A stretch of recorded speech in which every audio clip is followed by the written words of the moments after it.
அண்ணா சொன்னது ஏதாவது புரிஞ்சுதுங்களாண்ணா? புரியுதுங்களா? சிறப்பு.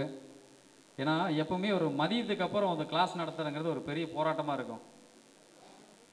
அப்படியே ஸ்டூலில் உட்காந்துட்டோம்னா அப்படியே கண்ணை சொக்கும், அப்படியே கண்ட்ரோல் பண்ணிக்கிட்டே இருப்போம். ஏதாவது ஒரு விஷயத்தை வந்து புரிஞ்சுக்கணுமே, சொல்கிறத உள்வாங்கணும் அப்படின்னு நினைப்போம். ஆனால் நம்ம மைண்ட் ஏற்றுக்காது, அப்படியே கண்ணை மூடிக்கிட்டே இருப்போம். அதை கண்ட்ரோல் பண்ணி அடுத்த லெவலில் கொண்டு போகிறதுங்கிறது பெரிய விஷயம். சொல்லுங்க. ஓகே ஓகே, சிறப்பு. அப்பப்போ அண்ணன் நோட் பண்ணியிருப்பாருன்னு நினைக்கிறேன். இடையில வந்து பூஸ்ட் தேவைப்படுதுன்னு கேட்குறாங்க. இல்லை, இருக்கணும் நமக்கு வந்து அப்பப்போ ஏதோ ஒரு வகையில் பூஸ்ட்டு. அது சண்டே வேறு இருந்தால் வேறு பூஸ்ட்டாக இருக்கும். இன்னைக்கு இடையில வேறு ஏதாவது பூஸ்ட்டு எதிர்பார்க்குறோம். ஓகே, இப்போ அண்ணா சொன்னதை நீங்கள் எல்லோரும் நோட் பண்ணியிருப்பீங்க. எல்லா சென்சாருக்கும் எத்தனை வோல்ட்டுனா போயிட்டுருக்கு? 5 வோல்ட்டு. சூப்பர். 5 வோல்ட்டு தான் எல்லா சென்சாருக்கும். 5 வோல்ட்டை கரண்ட்டை கொடுத்து தான் இத்தனை சென்சாரையும் வேலை செய்ய வைக்குது. இத்தனை சென்சார் எதுக்காக நான் வேலை செய்யுது? எதுக்காக வேலை செய்யுது? வண்டி ஸ்டார்ட் ஆகிறக்கா? Okay, simple concept. இத்தனை சென்சாரும் மைலேஜ் அப்படிங்கிற ஒரு கான்செப்டுக்காக தான் கொடுத்துருப்பாங்க. சரிங்களா? எல்லா சென்சாரோடைய வேல்யூ எடுத்துக்கிட்டு எவ்வளோ இன்ஜினுக்கு பெட்ரோல் கொடுக்கணும் அப்படிங்கிற தகவலை தான் இத்தனை சென்சார் மூலிமா எடுத்துக்கிறாங்க. நல்லா புரிஞ்சுங்க. இப்போ ஆனால் இது வரைக்கும் 3 சென்சார் 4 சென்சார் சொன்னது, எல்லா சென்சாரையுமே எவ்வளோ பெட்ரோல் கொடுக்கணும், எந்த டைமிங்கில் கொடுக்கணும், புரியுதுங்களா? பிஸ்டன் கீழேருந்து மேலே போகும்போது பெட்ரோல் கொடுக்கணுமா, இல்லது பிஸ்டன் கீழே இருக்கும்போதே பெட்ரோல் கொடுத்துருமா அப்படிங்கிற சின்ன சின்ன தகவல், எல்லா தகவலையும் உள்வாங்கிக்கிட்டு அந்த ECU அப்படிங்கிற எலக்ட்ரானிக் கண்ட்ரோல் வந்து அடுத்தவங்களுக்கு ஒரு வேலை சொல்லும். சரிங்களா? இது வரைக்கும் பார்த்ததுக்கு நீங்கள் புரிஞ்சுக்கணும். அதாவது மேப் சென்சார் அது என்னவா நான் புரிஞ்சுக்கலாம். நான் சொல்லியிருப்பார், மேப் சென்சாருங்கிறது சின்ன ஹோல்ஸ்னு சொன்னார் பார்த்தீங்களா? அது வந்து ஸ்லோ ஸ்பீடு ஜெட்டு. நம்ம மைண்டில் வச்சுங்க. ஸ்லோ ஸ்பீடு ஜெட்டை அடைச்சிட்டா என்ன ஆகும்? ஸ்லோ ஸ்பீடு ஆடாது. சரிங்களா? அந்த சின்ன ஹோல்ஸ் தெரியும் பார்த்தீங்களா? அந்த ஹோல்ஸ் அடைச்சிக்கிச்சுன்னா ஸ்லோ ஸ்பீடு ஓடாது, ஸ்லோ ஸ்பீடு ஆடாது. நீங்கள் நம்ம எப்படி சொல்லுவோம்? ஸ்லோ ஸ்பீடு ஆடாது. எங்கள் ஊரில் ஸ்லோ ஸ்பீடு ஓடாது அப்படிம்போம். சரிங்களா? நாங்கள் அப்படி தான் சொல்லுவோம், ஸ்லோ ஸ்பீடு ஓடாது அப்படிம்போம். சரிங்களா? இப்போது மேப் சென்சார் ஸ்லோ ஸ்பீடுக்காக கொடுத்துருக்கிற சென்சார். சரிங்களா? அப்போ TBS சென்சார் என்ன சென்சார்? எவ்வளோ த்ராட்டல் கொடுக்குறீங்களோ எவ்வளோ அளவுக்கு பட்டர்ஃப்ளை ஓப்பன் ஆகும், அது வந்து மைலேஜ் கண்ட்ரோல் பண்ணக்கூடிய சென்சார். அதை நீங்கள் வந்து மெயின் ஜெட்டாக கூட யோசிச்சு வச்சுக்கலாம். சரிங்களா? அடுத்த சென்சார் நான் கௌசன் அவங்க.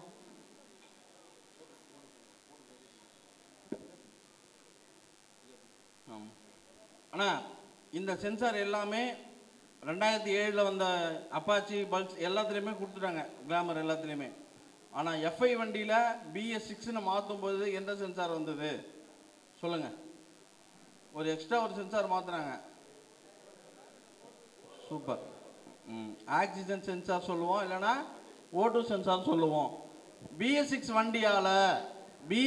வண்டியால் எனக்கு லாஸ்ன்னு சொல்கிறவங்க கை தூக்குங்க. BS6 வண்டி கொடுத்ததுனால எனக்குலாம் லாஸ்ப்பா, எனக்கு வேலை செய்யவும் தான் இருக்குது, அந்த வண்டி இனிமேல் வேலையே வைக்காது, லாஸு அப்படின்னு நினைக்கிறவங்க கை தூக்குங்க. இல்லை அந்த வண்டி கொடுத்தனால எனக்கு இனிமேல் லாபம் அப்படின்னு நினைக்கிறவங்க கை தூக்குங்க. உண்மை, போகும்போது எல்லாமே தூக்குவீங்க. சொல்கிறோம், கேட்டுட்டு இருக்காங்க. அதாவது O2 சென்சார் என்ன செய்யுது அப்படின்னு பார்ப்போம். காட்டணும். சைலன்ஸில் வரக்கூடிய O2 சென்சார், ஆக்சிஜன் சென்சார் சொல்லுவோம். இது என்ன பண்ணுது அப்படின்னு பார்த்தீங்கன்னா, இது ஒரு மாஸ்டர் சொல்கிறத விட தலைமை ஆசிரியர். கரெக்ட். இது ஒரு தலைமை ஆசிரியர். சிம்பிளாக சொல்லணும்னா, பழைய டாக்டர்கிட்ட நாடி பிடிச்சி பார்த்துட்டு எடுத்த முதல் கேள்வி என்ன கேட்பாரு? நல்லா மோஷன் பண்ணியான்னு கேட்பார். நல்லா மோஷன் போச்சா அப்படின்னு கேட்பாங்க. எதனால் கேட்குறாங்க? சரியான உடலில் இருந்து வரக்கூடிய உபாதைகள் வெளியேறினா மட்டும்தான் உடல்நிலை நல்லா இருக்கு. ஆச்சுங்களா? அதே தான், சரியான எமிஷன் எரிஞ்சு சரியான ஃபியூல் எரிஞ்சு வெளியே போயிருக்குன்னு இவர் ஆர்டர் சொன்னால் மட்டும்தான் இந்த BS6 ஜெயிச்சுதுன்னு அர்த்தம். புரியுதுங்களா? இப்போது ஒரு கஸ்டமரு புகை தள்ளுது, ஸ்டார்ட் ஆகி புகை தள்ளுது. BS4 அடித்து வண்டி ஒரு பாட்டுக்கு 6 லிட்டர் ஆயில் ஊற்றி நகராட்சிக்கு அடுத்தபடியாக வேலை பார்க்குறாரு. அவர் புகை மருந்து அடிக்கிறார். ஆனால் BS6 வண்டியில் செய்ய முடியுமா? அதை அடுத்த நிமிஷம் 8 போர் பிரிச்சா அவனுக்கு கஸ்டமரு காசு இல்லைப்பான்னு சொல்ல முடியாது. கொண்டாந்து 8 போரை பிரித்து தாங்க ஆகணும். இதனால் ஓட்டு சென்சாரோட லாபமா நஷ்டமா? நமக்கு வந்து கிடைச்ச வரப்பிரசாதம் BS6. நீ புகை தள்ளிச்சுன்னா வண்டி ஸ்டார்ட் ஆகாது, நேராக கஸ்டமர் நம்ம தேடி வந்துடும். நம்ம போயின்னு அவசியமே இல்லை. சீஸ் ஆகிட்டு தெரிஞ்சதுன்னா சீஸ் ஆகிறதுக்கு வேலை இல்லை. லேசாக புகை தள்ளினாலே போதும். கைடு கொஞ்சம் அடித்தாலே போதும், புகை தள்ளிச்சுனாலும் கடை தேடி வண்டி வந்துடும். புரியுதுங்களா? அதனால் என்ன, நமக்கு லாபம், வாழ்வாதாரம் மேலே போகுது. சரியான ஏர் ஃபில்டர் புதுசாக ஒரிஜினல், சரியான ஸ்பார்க் ப்ளக்கு, சரியான ஒரிஜினல் ஸ்பேர் பார்ட்ஸ் போட்டு ஓட்டுற கஸ்டமருக்கு எந்த பிரச்சனையும் இல்லை. நான் வந்து ஏதாவது ஒன்று பழைய பொருளை போட்டு ஓட்டணும் அப்படின்னு நினைக்கிறவங்களுக்கு கண்டிப்பாக அவங்க நினைக்கக்கூடிய அவங்க வந்து எப்படின்னா அமௌண்ட்டை குறைச்சி நம்ம முடிஞ்சாலும் இது குறைப்பா அதை குறைப்பான்னு சொல்கிறாங்களா நம்மள்கிட்ட. அந்த மாதிரிலாம் இதில் பேச முடியாது. ஒரிஜினலாக போட்டால் லைஃப் வரும் சார், டூப்ளிகேட் போட்டால் தாங்காது, மறுபடியும் 10 நாளில் என் கடைக்கு வந்துடுவீங்கன்னு சொல்லலாம். நம்ம என்ன சொல்லலாம், 10 நாள் ரிட்டன் வந்துட போகிற அவள் தான். எனக்கு இன்றைக்கி போட்டாலும் அதே லேபர், நாளைக்கு அதே லேபர் ரிட்டன் வாங்கிக்குவோம் நானுன்ற மாதிரி துணிஞ்சு பேசலாம். புரியுதுங்களா? அதனால் BS6 எக்காரத்தை கொண்டு நம்ம வாழ்வாதாரத்தை குறைக்குதுன்னு நினைக்காதீங்க. இதில் இன்னொன்று கொண்டாடுறோம். இதில் இன்னொரு ஓட்டு சென்சார், டபுள் ஓட்டு சென்சார் கொண்டு வர போகிறோம் அடுத்த டெக்னாலஜியில். இப்போ இதிலே பார்த்தீங்கன்னா கப்ளர்லாம் மாற்றினேன். இப்போ லேட்டஸ்ட்டில் இன்னும் மாற்ற நமக்கு லாபம் தாங்க. இதையும் ஜெயிக்கிறோம், அதையும் நம்ம ஜெயிக்கிறதுக்கான முன்னெடுப்புகளை கொண்டு போகிறோம். இது எப்படி செக் பண்ணலாம் அப்படின்னு சொல்லுவோம். ஆனால் மற்ற சென்சார் சொல்லியிருந்தோம் 5 வோல்ட் வருது ரிட்டர்ன் போகுது அப்படின்னு. இதில் என்ன பண்ணும் தெரியுங்களா? இருக்காது. என்ன பண்ணுதுன்னா சைலன்சரில் இருக்குன்னா மற்ற சென்சார் வந்து வரக்கூடிய வோல்ட்டை ரிட்டர்னாக கொண்டு போய் பவர் சிக்னலாக தந்துட்டு இருக்குன்னு சொன்னோம். ஆனால் இந்த O2 சென்சாருங்கிறது என்னமா செய்யுது? இல்லைண்ணா, இந்த சென்சார் வந்து எரிக்குது, அதெல்லாம் ஓகே, அதெல்லாம் விட்டுருங்க. 5 வோல்ட் வருது, அதை வாங்கி ரிட்டர்ன் கொடுக்குதுன்னோம். ஈஸிக்கு எல்லா சிக்னல்ஸையும் சப்ளை தான் கொடுக்குது. இது என்ன பண்ணுதுன்னு பார்த்தீங்கன்னா ஒரு பவரை ப்ரொடியூஸ் பண்ணுது. இதுவாகவே கரண்ட்டை உற்பத்தி பண்ணி கொண்டு போகுது. 1 வோல்ட் வரைக்கும் பவரை உற்பத்தி பண்ணி கொண்டு போகுது. அந்த ஃபேனை ஆஃப் பண்ணுங்க, செக் பண்ணிட்டு ரைட் இல்லையா? இங்கே யாரும் நல்ல அந்த ஸ்மோக் பண்ணுறவங்க நல்லா இருக்காங்களா? யாரும் அதை மறைச்சி கொடுங்க, தப்பு இல்லை. ரைட்டு தாங்க. அதான் அதாவது இது ரொம்ப அட்வான்ஸு. அது ஹீட் பண்ணி காட்ட வேணாம், புது வண்டிங்கிறாங்க. இதை ஹீட் பண்ணிவிட்டு பேட்டரி 20K அதை காட்டுவோம் மல்டிமீட்டரில் எதை வைக்கணும்னு சொல்லி. இது நீங்கள் செக் பண்ணுறது மட்டும் பேட்டரி வோல்ட் செக் பண்ணீங்களா? அதில் வச்சுட்டு இந்த ஓட்டு சென்சாரோடைய 2 லைனும் வச்சுட்டு வெளியில் ஹீட் பண்ணி பார்த்தீங்கன்னா நல்ல ஒரு நிமிஷம் வரைக்கும் ஹீட் பண்ணணும்.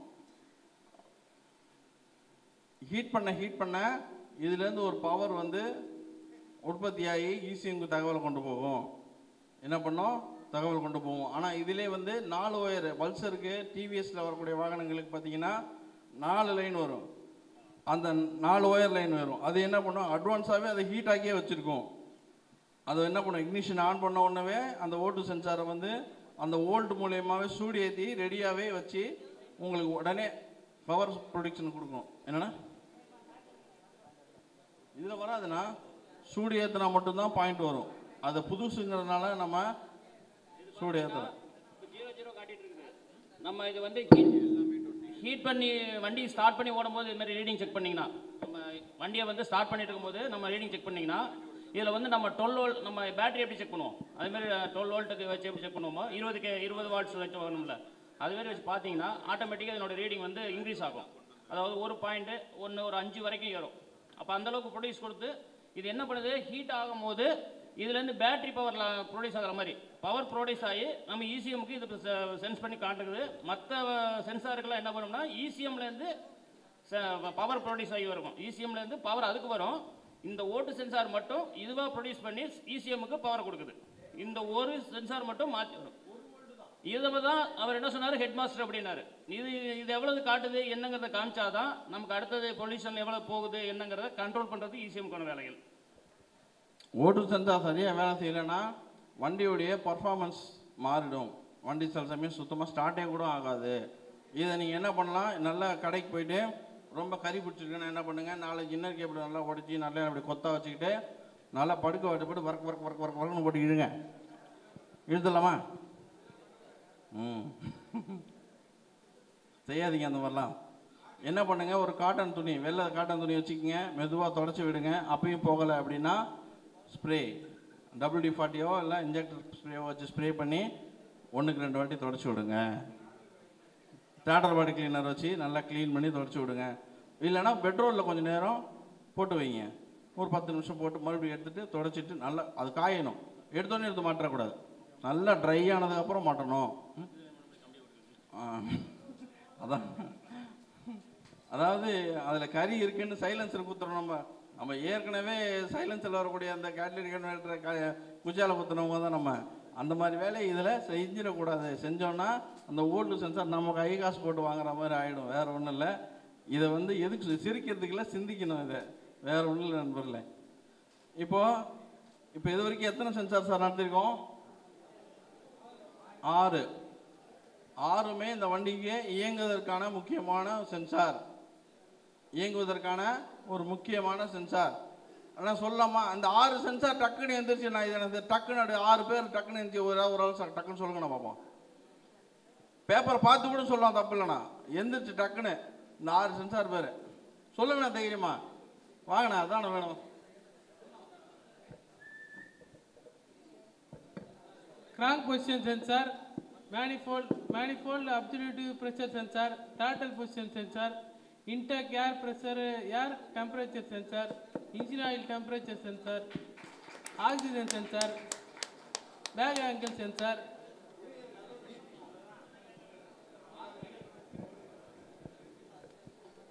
அதாவது எதுக்கு சொல்கிறோம் அப்படின்னா, கூச்சப்படாமல் இருக்கணும்னு தான். கேள்வி கேட்கறது எதுக்குன்னா, 10 பேர் முன்னாடி நம்ம எந்திரிச்சா அவங்க எதாவது நினைப்பாங்களோ நினைக்காதீங்க. நமக்கு எதாவது விஷயம் தெரியணும்னா கூச்சத்தை விட்டு எந்திரிங்க. ஏன்னா ஒரு வயசானவங்களாக இருப்பாங்க, இப்போ நம்ம 60 வயசு ஆகி போச்சு, இந்த சின்ன பையன் என்னடா கேள்வி கேட்கறதுங்கிற மாதிரி நினைக்காதீங்க. உங்கள்கிட்ட இருக்கக்கூடிய அறிவுத்திறமை எனக்கு வரணும். நான் அதுக்கு தான் நான் உங்கள்கிட்ட கேள்வி கேட்க சொல்கிறேன். எனக்கு தெரியாத விஷயங்கள் உங்கள்கிட்ட நிறைய இருக்கும், அதை நான் கற்றுக்கணும்னு நான் ஆர்வமாக இருக்கேன். என் ஆர்வத்தால் நான் இம்மா வளர்ந்துருக்கேன்னா இந்த ஆர்வம் உங்களுக்கும் வரணுன்றது தான் என்னுடைய கான்செப்ட். புரியுதுங்களாண்ணா?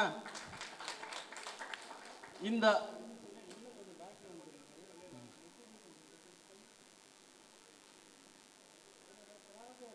ஓகே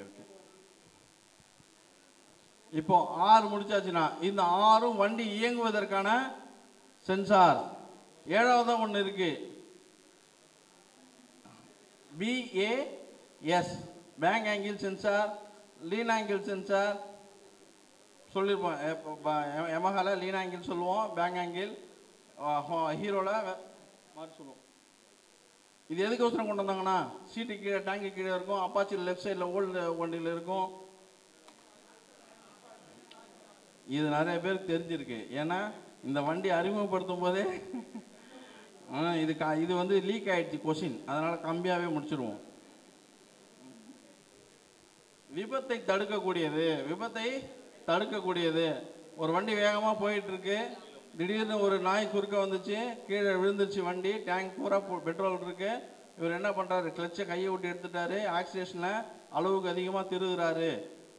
புரியுதுங்களா? கிளச்சை கையை விட்டு எடுத்துட்டாரு, ஆக்சிலேஷன் அளவுக்கு அதிகமாக திருவுறாரு, குறிப்பிட்ட டிகிரி சாஞ்சிருச்சு அப்படின்னா கிளச்சு சுவிட்சிலேருந்து வரக்கூடிய சிக்னல், ஆக்சிலேஷன் டிபிஎஸ் சென்சாருடைய சிக்னல், அது மட்டும் இல்லாமல் இது சாஞ்ச உடனே அந்த வரக்கூடிய காந்தம் வந்து போய் லெஃப்ட்லேயோ ரைட்லேயோ போய் லாக் ஆகி நின்றுடும்.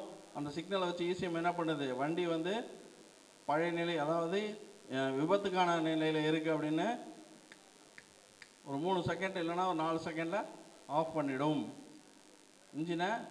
ஒன்று இன்ஜெக்டிங் கட் பண்ணும், இல்லைனா இன்ஜெக்டிங்கும் பவர் கட் பண்ணும், சில வண்டிகளில் பவரை மட்டும் கட் பண்ணும். இந்த சென்சாருடைய வேலை. நீங்கள் கேட்கலாம், அப்போ ஏன் ரேஸ் வண்டியில் ரோட்டை தேய்ச்சிட்டு போகிறான் ஒன்றும் ஆகலையே கேட்பீங்களா? அவன் எழுதி கொடுத்துட்றான், நான் சாவ போகிறேன்னு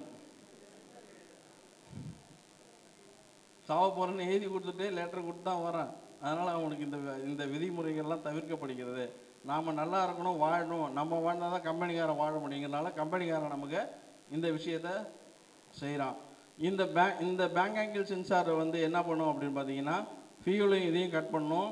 இது எக்ஸல் 100ல் சீட்டுக்கு கீழே வரக்கூடிய அந்த இசிஎம்மை ஒரு நிலையற்ற தன்மை, அதாவது இதே மாதிரி சாஞ்சிச்சுன்னா அதில் ஸ்கில் சுவிட்ச் அப்படின்னு ஒரு டெக்னாலஜி, இதே மாதிரியே ஸ்கில் சுவிட்ச் அப்படின்னு டெக்னாலஜி இருக்கும்.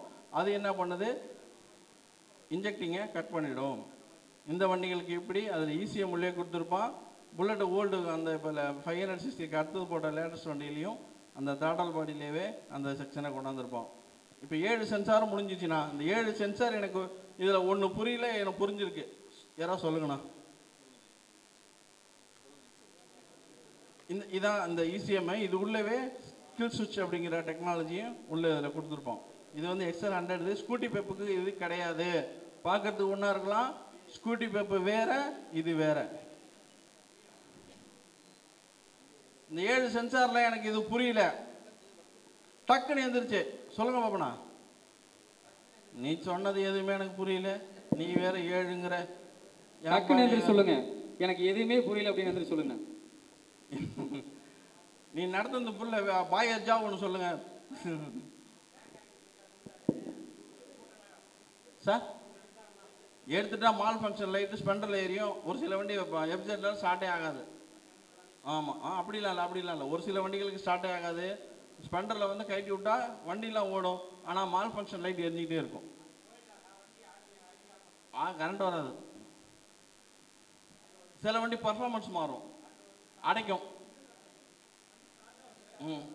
இன்ஜெக்டிங் சரியா அதான் சொல்கிறேன், ஒன்று பவர் லாஸ் பண்ணும், இல்லைன்னா இன்ஜெக்டிங் கட் பண்ணும். என்ன வண்டி நடக்கல அப்படின்னா என்ன வண்டினா என்ன நீ சொல்கிறது?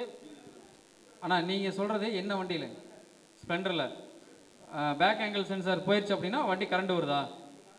எந்த நிலைமையில் வருது அப்படின்னா சொல்லுங்க. ஐடிலிங் ஆஃப் ஆகிறது வேறு ப்ராப்ளமாக இருக்கும். வண்டி வந்து பேக் ஆங்கிள் சென்சார் போயிட்டு அப்படின்னா வண்டி ஸ்டார்ட் ஆகாது. ஆனால் கரண்ட் செக் பண்ணிங்கன்னா கரண்ட் வர மாதிரி தெரியும். 2 ஸ்பார்க் வரும். கிக் பண்ணிங்க அப்படின்னு தெரியும், 2 ஸ்பார்க் வரும், 3ஆவது ஸ்பார்க் வராது, கட் ஆயிரும். பேக் ஆங்கிள் சென்சார் ப்ராப்ளம் அப்படின்னா இதுதான் நடக்கும். வண்டி ஸ்டார்ட்டே ஆகாது, 100% ஆகாது. அப்போது ஸ்டார்ட் ஆகுது, ஐடியில் ஆஃப் ஆகுதுன்னா வண்டியில் வேறு ஏதோ பிரச்சனை இருக்கும்.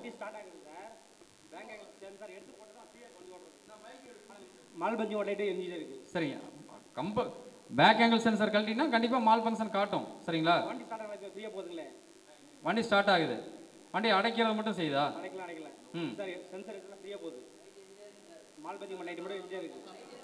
லைட் எரிஞ்சிக்கிட்டு இருக்கு, ஆனால் வண்டி ஸ்டார்ட் நல்லா போயிட்டு இருக்குன்னு சொல்கிறீங்க. இப்போ மால் ஃபங்க்ஷன் ஏதாவது சின்ன ட்ரபிள் ஏதாவது ஒரு டைமில் காட்டியிருக்கலாம் உங்களுக்கு. மற்ற வண்டியாக இருந்ததுன்னா ரன்னிங்கில் வந்து மால் ஃபங்க்ஷன் கனெக்ட் பண்ணால் ஆஃப் ஆகிடுது வண்டி. அப்போ சென்சார் ப்ராப்ளம்னா, சென்சார் கனெக்ட் பண்ணால் வண்டி ஆஃப் ஆகுதுன்னா அந்த சென்சார் ப்ராப்ளம். தூக்கி போட்டு மாற்றிட்டீங்கன்னா அந்த ப்ராப்ளம் சால்வ் ஆயிரும். சென்சார் தான் ப்ராப்ளம். எல்லா டைமும் அது பர்ஃபெக்டாக வேலை செய்யணும்னு சொல்ல முடியாது. புரியுதுங்களா? ஏதாவது ஒரு டைமில் லூஸ் கனெக்ட் இருக்கலாம், அல்லது ஏதோ ஒரு கப்ளர் ஏதாவது லூஸ் இருக்கலாம். லூஸ் இருந்ததுன்னா உங்களுக்கு என்ன ஆகும், அந்த கனெக்ட் ஆகிற டைமில் வண்டி ஆஃப் ஆகலாம், கனெக்ட் ஆகிற டைமில் வண்டி ரன்னிங்கில் போயிட்டு இருக்கலாம். ஸோ இந்த பிறகு ஆனால் மால் ஃபங்க்ஷன் கம்பல்சரி எரிஞ்சிட்டே இருக்கும்.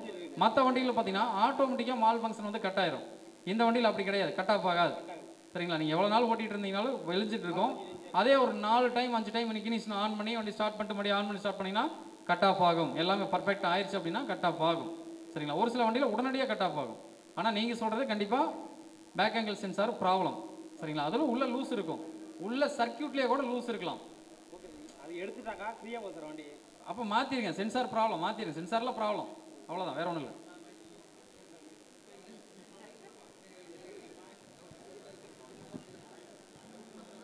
ஆனால் சென்சாரில் ஏதாவது ப்ராப்ளம் உங்களுக்கு ஏதாவது டவுட் இருக்காண்ணா?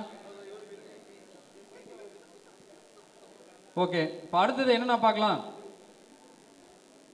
இந்த சென்சார்லாம் யாருக்கெல்லாம் வேலை கொடுக்குறாரு? ECUக்கு தகவல் கொடுக்குறாரு. இந்த சென்சார் அப்படிங்கிறவர் இந்த சுற்றி என்ன நடந்துக்கிட்டு இருக்கு, வண்டியில் என்னென்ன நடந்திருக்கு, எவ்வளோ சூழ்நிலையில் வண்டி போயிட்டுருக்கு, ரொம்ப கூலான கண்டிஷனில் போயிட்டுருக்கா, ரொம்ப ஹீட்டாக போயிட்டுருக்கா, சென்னையில் வண்டி ஓடிட்டுருக்கா, ஊட்டியில் வண்டி ஓடிட்டுருக்கா, இன்ஜின் இப்போ தான் ஸ்டார்ட் பண்ணி கொண்டு போயிருக்கிறாரா, இல்லை 50-60 கிலோமீட்டர் வண்டி ஓடிட்டாரா அப்படின்னா எல்லா தகவலையும் ECUக்கு தகவல் கொடுத்துரும். சரிங்களா? இப்போ ECU என்ன பண்ணுவார்னா, ECU அப்படிங்கிறவர் யாருங்க? நம்மளோட மூளை, பிரெயின். சூப்பர். நம்மளோட மூளை தான் ECU, எலக்ட்ரானிக் கண்ட்ரோல் யூனிட். சரிங்களா?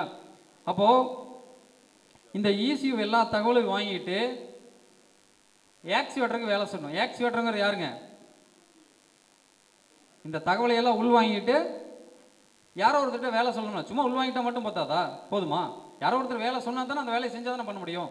இப்போ ஒரு சின்ன விஷயம் உங்களுக்கு சிம்பிளாக புரியணும் அப்படின்னா, ஒரு நாய் நம்மளை கடிக்க வருது அப்படின்னா, புரியுங்களா? நாய் நம்மளை கடிக்க வருது அப்படின்னா, நாய் நம்மளை கடிக்க வருது, நம்ம இந்த இடத்துல இருந்து நகர்ந்து ஓடிடணுமா அல்லது எடுத்து போராடணுமா அப்படின்னு முடிவெடுக்கணும். யார் முடிவெடுப்பா?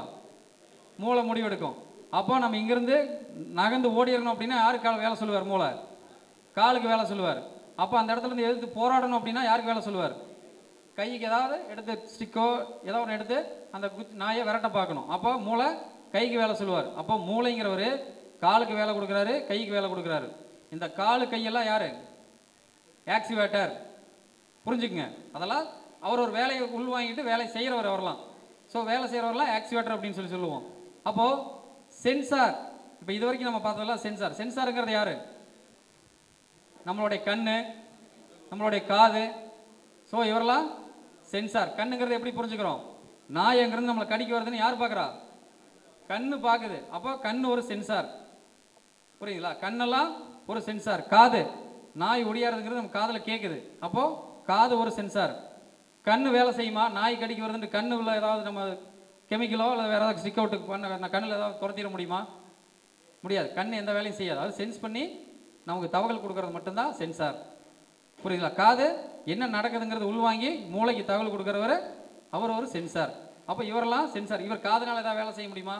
எந்த வேலை செய்ய? இவர் உள்வாங்கிட்டு இவருக்கு வேலை கொடுக்குறாரு. யார்? ECU அப்படிங்கிறவர் கை காலுக்கு வேலை கொடுக்குறாரு. அப்போது நம்ம இப்போ பார்க்குறது எல்லாமே இது வரைக்கும் இருக்கிற தகவலை உள்வாங்கிட்டு எப்படியெல்லாம் வேலை செய்யுது, ஒவ்வொருத்தரும் எப்படியெல்லாம் வேலை செய்கிறாங்க அப்படிங்கிறத பார்ப்போம். சரிங்களா? First fuel injector. சரிங்களா? ஃபியூல் இன்ஜெக்டருங்கிறது முக்கியமான கேரக்டருங்க இதுலைங்க. ஸோ பார்த்தீங்க அப்படின்னா தெரியும். ஸ்ப்ரே பண்ண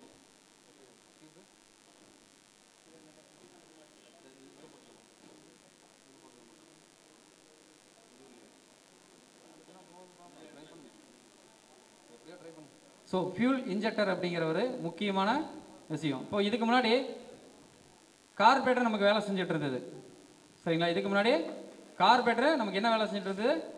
ஏரையும் ஃபியூலையும் ஒரு சீரான அளவு, நம்ம வேகத்துக்கு தகுந்த மாதிரியும் நம்மளுடைய லோடுக்கு தகுந்த மாதிரியும் ஒரு சீரான அளவு இன்ஜினுக்குள்ளே பெட்ரோல் கொடுக்கணும். அப்போது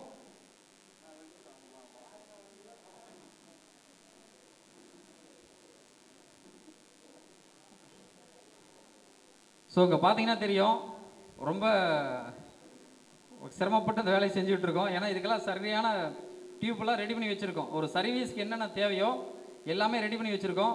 பட் அந்த பாக்ஸ் டோட்டலாக நேற்று மிஸ் ஆகி வந்துருச்சு. அவசரத்தில் அந்த பாக்ஸ் அப்படியே டோட்டலாக கம்ப்ளீட் விட்டு வந்துட்டோம். இப்போ டெம்பரவரியாக ரெடி பண்ணிகிட்டு இருக்கோம். சரிங்களா? ஒரு ஃபியூல் இன்ஜெக்டரை எப்படி க்ளீன் பண்ணணும், அதுக்கு என்ன மாதிரி டியூப் இருக்கணும் அப்படின்னா, இதில் ஒரு சிம்பிள் கான்செப்ட். இதில் ஒரு டியூப் கரெக்டாக இன்செர்ட் பண்ணிவிட்டு டியூப் ஒன்று போட்டுக்கிறீங்க. இதில் சின்ன அவுட்புட் டியூப் இருக்குது. ஸோ இதுக்கும் இது லீக்கேஜ் இல்லாத ஒரு டியூப் ரெடி பண்ணி வச்சிட்டிங்கன்னா எப்பவுமே உங்கள் கையில் அந்த டியூப் இருக்கணும். ஒரு இன்ஜெக்டர் ப்ராப்ளம் அப்படின்னா த்ராட்டல் பாடி உள்ள செருவி நீட்டாக ஒரு ப்ரெஸ் பண்ணி விட்டு இதில் வோல்ட்டு கொடுத்தீங்க அப்படின்னா இதில் வந்து ஸ்ப்ரே ஆகணும். சரிங்களா? ஸ்ப்ரே எப்படி ஆகும் அப்படின்னா அப்படியே ஸ்ப்ரே வந்து அப்படியே பூ மாதிரி தெளிக்கணும். சரிங்களா? இதில் போகிற காற்று இந்த லெவலில் போனதுக்கப்புறம் அப்படியே ஸ்ப்ரெட் ஆயிடணும். பாயிண்டாவோ அல்லது கிராஸாவோ வி டைப்பில் பிரிஞ்சுது அப்படின்னா இந்த இன்ஜெக்டர் ஃபெயிலியர்னு அர்த்தம். சரிங்களா? நீங்கள் சிம்பிளாக புரிஞ்சுக்கணும் அப்படின்னா, ஸோ ஒரு ப்ரெஷரை கொடுத்து வோல்ட்டு கொடுத்தீங்கன்னா மேலே போய் அப்படி பூ மாதிரி தெளிச்சு போயிடணும். ஸோ இன்ஜெக்டர் நல்லா இருக்குன்னு அர்த்தம். சப்போஸ் இன்ஜெக்டரில் ப்ராப்ளம் அப்படின்னா எப்படி க்ளீன் பண்ணால், இதே மாதிரி த்ராட்டல் பாடி விட்டு 2-3 டைம் சொன்ன பேட்டரி வோல்ட்டு வச்சு கண்டினியூஸாக வச்சு பிடிக்கக்கூடாது. கண்டினியூஸாக வச்சு பிடித்திங்கன்னா இதுக்குள்ளே என்ன இருக்குது? சின்ன ஒரு காயில், சென்சார் கிடையாதுங்கண்ணா. இதுக்குள்ளே எந்த சென்சாரும் கிடையாது.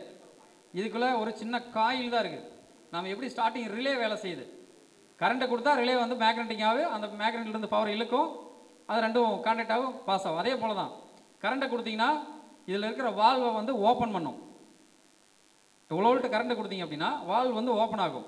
ஓப்பன் ஆகும்போது இதில் இருக்கிற பெட்ரோல் வந்து இது மூலிமா வெளியில் தெளிக்கும். சரிங்களா? ஸோ அப்போது இதை நீங்கள் செக் பண்ணும்போது ரொம்ப கேர்ஃபுல்லாக பண்ணணும். நீங்கள் இந்த மாதிரி இன்ஜெக்டரை க்ளீன் பண்ணுறீங்க அப்படின்னா ஃபஸ்ட்டு இந்த மூலிமா 2 டைம் விட்டு ஸ்ப்ரே பண்ணி பார்க்கலாம். அடுத்தது லைட்டாக அந்த இடத்துல வோல்ட்டு கொடுத்து ஆப்போசிட்டில் லைட்டாக ப்ரெஸ் பண்ணி பாருங்க. ஆப்போசிட்டில் ப்ரெஸ் பண்ணிங்க அப்படின்னா இந்த பக்கம் சின்ன டஸ்ட்டு அடைச்சிருந்துன்னா ரிட்டன் இந்த வழியாக வெளியில் வர்றதுக்கு வாய்ப்பு இருக்குது. நம்ம சொல்லுவோம்ல முள்ளால் தான் எடுக்கணும் அப்படின்னு சொல்லிட்டு. ஸோ எந்த வழியில் உள்ளே போகுதோ அதே வழியில் ரிட்டனை நீங்கள் எடுக்க பார்க்கணும். ஏன்னா இதில் இருக்கிற ரொம்ப ரொம்ப ரொம்ப மைனூட்டான ஹோல்ஸ். நான் முள்ளால் எடுக்கிறேன்னு கம்பி விட்டு குத்தக்கூடாது. ஆனால் ஏர் அடிக்கலாம். சுத்தமான சூழ்நிலையை நம்ம டேங்கில் இருக்கிற ப்ரெஷரே வந்து பார்த்தீங்கன்னா கையில் அடிச்சு பார்த்தீங்கன்னா சுள்ளு ஏறும். டேங்கில் இருக்கிற ரெஸ்ட்டு பார்த்துருப்பீங்க. அந்த டேங்க் வந்து ரொம்ப நாளாக வந்து அவன் சொல்லியிருப்பான் டெய்லி ஒன் டைம் வந்து அந்த ஏரை ட்ரை பண்ணுங்க அப்படின்னு சொல்லி. ஏர் கம்ப்ரஸர் வச்சுருக்கீங்க யாராவது பண்ணுறோமா?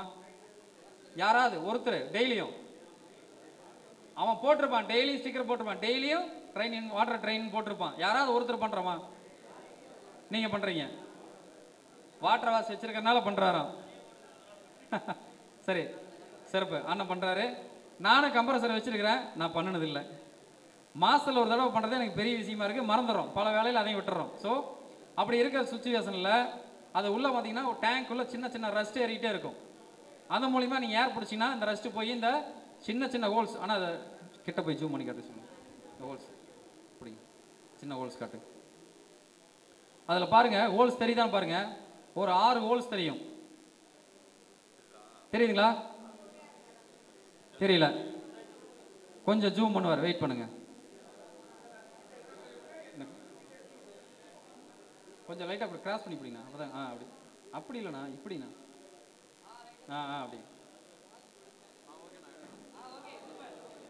தெரியுங்களா? சின்ன சின்ன ஹோல்ஸ் தெரியுதா? ஸோ இந்த ஹோல்ஸ் அடைச்சி இது பாருங்க எவ்வளோ மைனூட்டான ஹோல்ஸ்ன்னு பாருங்க.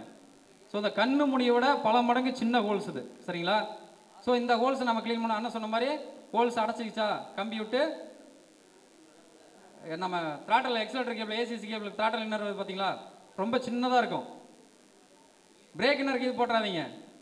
எக்ஸலேட்டர் கேபிள் என்ன இருக்கு பார்த்தீங்களா ரொம்ப சின்னதாக இருக்கும். அதை நீட்டாக க்ளீன் பண்ணி உள்ளோட்டு ஒரு குடஞ்சி போட்டோம்னா சரியாயிரும். சரியாயிருங்களா தம்பி? உங்கள்கிட்ட லைட்டாக போகும்போது லைட்டாக அடைக்குதுன்னு தான் சொல்லி வந்தேன். தொரன்னு ஊற்ற ஆரம்பிச்சிடும் உள்ளுக்குள்ள. லைட்டாக அடைக்குதுன்னு தான் சொல்லி வந்தேன். வண்டியை உருட்டிட்டு போகிற அளவுக்கு பண்ணிட்டியாப்பா அப்படிம்பாரு. அப்போ ஒன்றும் பண்ண முடியாது. நம்ம என்ன பண்ணோம், நம்மளுடைய கை காசு போட்டு அந்த இன்ஜெக்டரை மாற்றி கொடுக்கணும். இன்ஜெக்டர் எவ்வளோங்க? 100 to 150 ரூபா இருக்குன்னு நினச்சிங்களா? 1000 அண்ணன் லெவலுக்கு 2500 வரைக்கும் சொல்கிறாரு. இல்லை நான் எதுவும் சொல்ல வரல, கவலைப்படாதீங்க. ஒரு லெவலே வேறுண்ணே.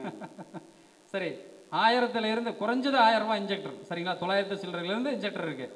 ஸோ இப்போது நம்ம ஒரு சின்ன வேலைக்காக வந்தது பிளக்கை கழட்டி க்ளீன் பண்ணுற மாதிரி நீ க்ளீன் பண்ணுறதா நினச்சிட்டு இன்ஜெக்டர் தானே அப்படின்னு சொல்லிட்டு க்ளீன் பண்ணி ஹோல்ஸை ஓவர் பண்ணிட்டீங்க அப்படின்னு என்ன ஆகுன்னா இக்னிஷன் ஆன் பண்ணிங்கனாவே அந்த வால்வ் வந்து நீங்கள் டேரெக்டாக ஓட்டை போட்டு விட்டுருவீங்க. வால்வ் அதாவது ஒரு டேமில் வந்து சட்டரை போட்டு க்ளோஸ் பண்ண மாதிரி அதில் ஓட்டை போட்டிங்கன்னா என்ன ஆகும், அதில் இருக்கிற தண்ணி ப்ரெஷராக வெளியில் வந்துக்கிட்டே இருக்கும். ஸோ அதே போல் தான் எப்பப்போல்லாம் நீங்கள் சாவி ஆன் பண்ணுறீங்களோ அப்போல்லாம் இன்ஜெக்டரில் பெட்ரோல் கொடுத்துக்கிட்டே இருக்கும். சாவி ஆன் பண்ணிங்கன்னா பெட்ரோல் உள்ளே ஊற்றிக்கிட்டே இருக்கும். கொடுத்துக்கிட்டுன்னு சொல்ல முடியாது, உள்ளே ஊற்றிக்கிட்டே இருக்கும். பெட்ரோல் ஊற்றிக்கிட்டே இருந்தால் வண்டி ஸ்டார்ட் ஆகுமா? ஸ்டார்ட் ஆகாது. ஸோ அப்போது இது ரொம்ப ரொம்ப மைனூட்டாக செக் பண்ணி பார்க்கணும். இந்த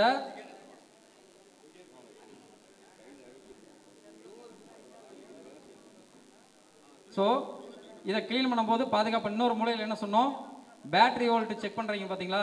12 வோல்ட் கரண்ட்டை கொடுக்கலான்னு சொல்லியிருப்போம். 12 வோல்ட் கரண்ட்டை கொடுத்து அந்த இன்ஜெக்டர் செக் பண்ணலான்னு சொல்கிறோம். 12 வோல்ட் கண்டினியூஸாக கொடுக்கக்கூடாது. 12 வோல்ட் கொடுக்கும்போதும் டச் பண்ணிங்க அப்படின்னா சின்ன ஸ்பார்க் வரும். பார்த்துருக்கீங்களா? எந்த ஒயரை டச் பண்ணாலும் சரி அந்த வோல்ட்டை லைட்டாக டச் பண்ணும்போது சின்ன ஸ்பார்க் உருவாகும்.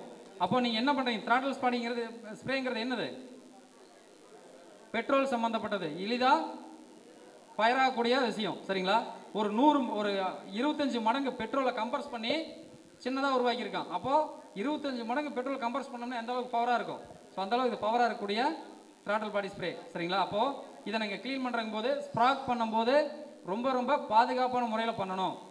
எங்கே இன்ஜெக்டர் ஸ்ப்ரே ஆகுதான்னு வச்சுக்கிட்டு இங்கே ஒயரை போட்டு இப்படியே வச்சு பேட்டரியிலே அடிக்கிற மாதிரி பண்ணிடாதீங்க. பேட்டரி இங்கே இருக்குன்னா அவுட்டரில் வெளியில் போகிற மாதிரி ஸ்ப்ரே வெளியில் போகிற மாதிரி வச்சு செக் பண்ணுங்கள். ஒரு வண்டி ஸ்டார்ட் ஆகலை, இன்ஜெக்டரில் ஸ்ப்ரே ஆகுதானே அப்படியே போல்ட்டை கழட்டி விட்டு இன்ஜெக்டருக்கு உள்ளே இருக்கும் மேலே ஹெட்டில் வந்து இன்செர்ட் பண்ணியிருப்பாங்க, அதை ஓப்பன் பண்ணி அப்படியே வச்சு கிக் பண்ணிங்கன்னா என்ன ஆகும், சாவி போட்டு கிக் பண்ணிங்கன்னா ஆகும், ஸ்ப்ரே ஆகும். ஸ்ப்ரே ஆனால் என்ன ஆகும், இன்ஜின் வந்து அப்போ தான் வண்டி ஸ்டார்ட் பண்ணி வந்திருப்பார், ஒரு 20 கிலோமீட்டர் ரன் பண்ணி வந்திருப்பார். வண்டி நம்ம கடைக்கிட்ட வந்து கரெக்டாக நின்றோம். அப்போ வண்டி ஸ்டார்ட் ஆகி பார்த்துட்டே இருக்கும்போது இன்ஜின் ஹீட்டாக இருக்கும். ஹீட்டாக இருக்கும்போது ஸ்ப்ரே ஆகுதுன்னு எடுத்து ஓப்பன் பண்ணி செல் போட்டிங்கன்னா என்ன ஆகும், வண்டி ஃபயர் ஆயிரும். புரியுதுங்களா? ஸோ இந்த இன்ஜெக்டர்லாம் பார்க்கும்போது ரொம்ப ரொம்ப ரொம்ப பாதுகாப்பான முறையில் நீங்கள் சர்வீஸ் பண்ணணும். பயமுறுத்துற மாதிரி இல்லை, இது ரொம்ப சிம்பிள். புரியுங்களா? ஃபயர் ஆகிற இடத்துல எதுவும் பண்ண வேண்டாம். நம்ம அண்ணன் வருவார், இப்போ தான் வேகமாக வேத்து ஊற்றிட்டு வருவார். தம்பி என்னாச்சு, நீங்கள் அப்போ தான் கிக் பண்ணுவீங்க, இங்கேருந்து சாவி போடுவீங்க, நேராக அடிக்கும் அவருக்கு மேலேயே. பாபா பர்கியே அதான் அப்புறம். ஸோ இதெல்லாம் கவனமாக இருப்பீங்க. அதே போல் இந்த இன்ஜெக்டர்லாம் சர்வீஸ் பார்க்கும்போது கை சுத்தமாக இருக்கணும். கிரீஸ் வச்சுக்கிட்டு இருப்பீங்க அப்போ தான் ஒரு வண்டிக்கு. இன்ஜெக்டர் நல்லா இருக்குதா இல்லையாப்பா, உள்ள விட்டு நல்லா தான் இருந்தது. அங்கே வச்ச கிரீஸ் பூரா இங்கே வந்துடும், உள்ள போல் ஹோல்ஸ் பூரா அடைச்சிருவீங்க. ஸோ இதெல்லாம் ரொம்ப ரொம்ப பாதுகாப்பான முறையில். அதே போல் இந்த மேப் சென்சாரை பற்றி சொல்லியிருப்போம். இந்த மேப் சென்சார் பற்றி சொல்லியிருப்பாரு. இது அப்படி தான். இது வந்து ஸ்லோ ஸ்பீடு ஜெட்டு, சின்ன ஹோல்ஸ் வந்து slow speed jet. Slow speed jet அடைச்சிட்டு என்ன பண்ணுவோம், ஸ்லோ ஸ்பீடு ஆடாது. ஸ்லோ ஸ்பீடு ஜெட் என்ன பண்ணுவோம், தூக்கி போட்டு மாற்றிடுவோமா, கம்பி இப்போ இன்னர் போட்டு கிளீன் பண்ணுவோம். இதில் சின்ன ஹோல்ஸ், அது சின்ன ஹோல்ஸ், இது பெரிய ஹோல்ஸ். ஆனால் தெரியுங்களா, ஜூம் பண்ணி காட்டுங்க, தெரியுதான்னு பாருங்க. தெரியுங்களா ஹோல்ஸ் தெரியுதாண்ணா? இது கொஞ்சம் பெரிய ஹோல்ஸ் தான், இன்னர் உள்ள நல்லா போகும். பண்ணலண்ணா ஒன்றும் பிரச்சனை, இது பெரிய ஹவுஸ் தான், ஒன்றும் ஆகாது. இன்னும் ரைட்டாக க்ளீன் பண்ணி உள்ள விட்டு ஒரு லைட்டாக ஒரு கூட குறைஞ்சிங்கன்னா அருமையாக ஸ்லோ ஸ்பீடு ஓடும். எப்படி ஓடும், ஓட்டை அடைச்சிக்கிச்சுன்னா ஸ்லோ ஸ்பீடு ஓடாது. ஓட்டை க்ளீன் பண்ணுறோம், ஓடுமில்ல.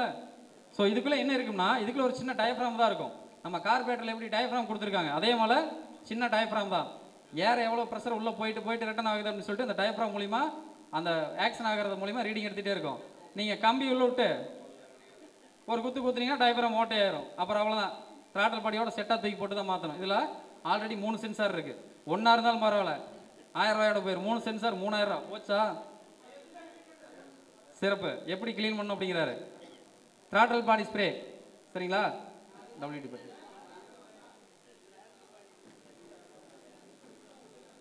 பார்ட்டி யாரெல்லாம் யூஸ் பண்ணுறீங்கண்ணா?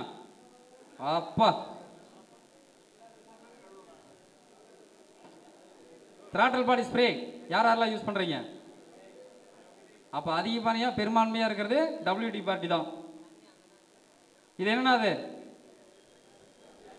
Rust cleaner. ஒரு போல்ட்டு துரு பிடிச்சி வரல, ரொம்ப நம்ம ஏரியாவில் உங்கள் ஏரியாவில் அதிகமாக இருக்கும், இந்த பிரச்சனை இருக்கும். அதனால தான் இத்தனை பேர் கை தூக்குறீங்க. எங்கள் ஏரியாவில் வந்து கேட்டு பாருங்க, இத்தனை பேரில் 4 பேர் தூக்குறதே அதிசயமாக இருக்கும். எது அப்படி ஒன்று இருக்கா அப்படிம்பாங்க, சரிங்களா? ஏன்னா இங்கே நீங்கள் அவ்வளோ அனுபவப்பட்டு இருக்கீங்க, அதனால் ஈஸி, நீங்கள் சுலபமாக யூஸ் பண்ணிட்டு இருக்கீங்க. அப்போ WD பார்ட்டி யூஸ் பண்ணுறீங்க, ரைட்? இது என்னது, ரஸ்ட் கிளீனர், ரைட்? ஒரு போல்ட் வரல அப்படின்னா நம்ம WD பார்ட்டி வரக்கு முன்னாடி என்ன பண்ணோம், பிரேக் ஆயில் யூஸ் பண்ணோம். அதுக்கு முன்னாடி கெரோசின், சூப்பர், கெரோசின் தான் ஃபஸ்ட்டு யூஸ் பண்ணுவோம். நம்ம அண்ணன்லாம் சொல்லி கொடுத்தா தான், நம்ம சீனியர்லாம் இருக்காங்க, நிறைய பேர் இருக்காங்க, சொல்லி கொடுத்தா தான். கெரோசினை போட்டு ஊற வச்சு ஒரு 2 மணி நேரம் 3 மணி நேரம் வெயிட் பண்ணி கொஞ்சம் கலக்குனா கண்டிப்பாக லூஸ் ஆயிரும். ஸோ அதுக்கு கெரோசினுக்கு அவ்வளோ பவர் இருக்குது. WD பார்ட்டிங்கிறது கெரோசின். நான் ஏற்கனவே சொன்னேன், த்ராட்டல் பாடியை 10 மடங்கு கம்ப்ரஸ் பண்ணால் என்ன பவர் இருக்குமோ, அதே போல் WD பார்ட்டியை ஒரு 10 மடங்கு கம்ப்ரஸ் பண்ணி அதுக்கு உண்டான பவர் கொடுத்தோம்னா என்ன வேலை செய்யுமோ அந்த வேலை செய்யும்.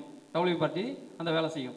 அப்போது இந்த ஹோல்ஸ் அவ்வளோ பெரிய போல்ட்டையே நீட்டாக துருவலாக எடுத்துருது. அப்போ சின்ன ஹோல்ஸு WD பார்ட்டி போட்டு யூஸ் பண்ணலாமா பண்ணக்கூடாதா? பண்ணலாங்கிறவங்க மட்டும் கை தூக்குங்க. 1 2 3 10. வேண்டாங்கிறவங்க கை தூக்குங்க. அப்போ அத்தனை பேரும் தூக்கணும். 10 பேர் தவிர எல்லாருமே தூக்கி இருக்கணும். அப்படி இல்லைண்ணா, நாங்கள் இப்படியும் ஆட்டுவோம், நாங்கள் அப்படியே ஆட்டுவோம். கேள்வி கேட்பாங்களோ அப்படின்ட்டு இப்படி தூக்குறாங்க, ஃபுல்லாக தூக்கிட்டா எழுப்பிடுவாங்கன்னுட்டு 3/4 50 25 அப்படின்ற மாதிரி இருக்கு. தைரியமாக தூக்குண்ணா, என்ன சரிங்களா? சிறப்பு. அப்போ கெரோசினை இந்த ஹோல்ஸுகளை போட்டு அடிச்சு விட்டீங்க அப்படின்னா அதை வந்து வேப்பர் ஆகுமா?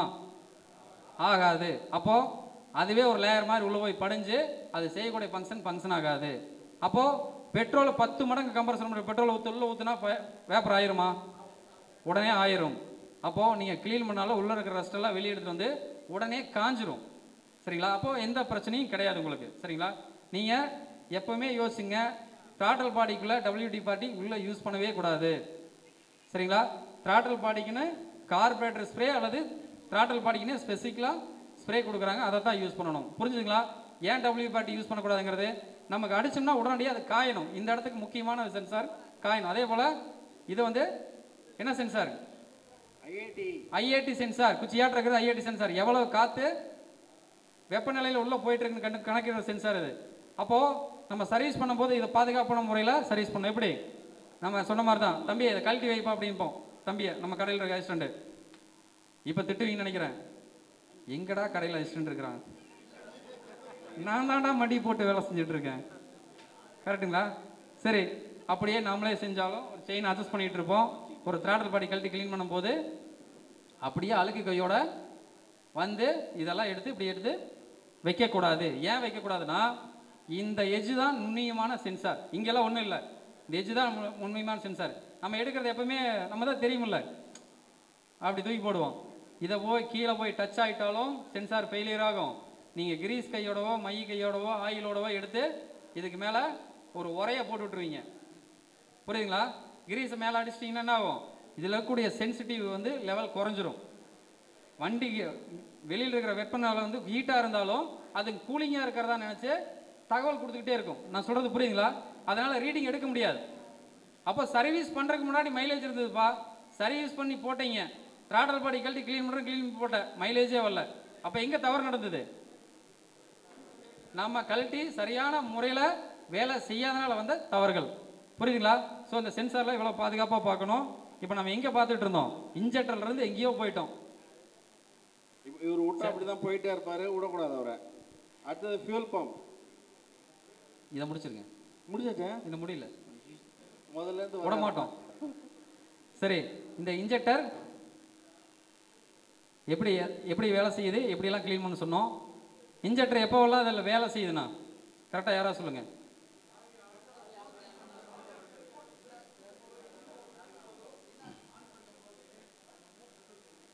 ஓகே, சிறப்பு. வேற யாராவது?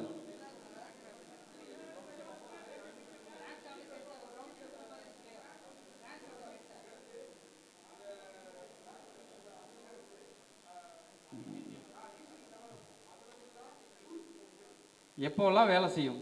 சிம்பிளா சொல்லுங்க.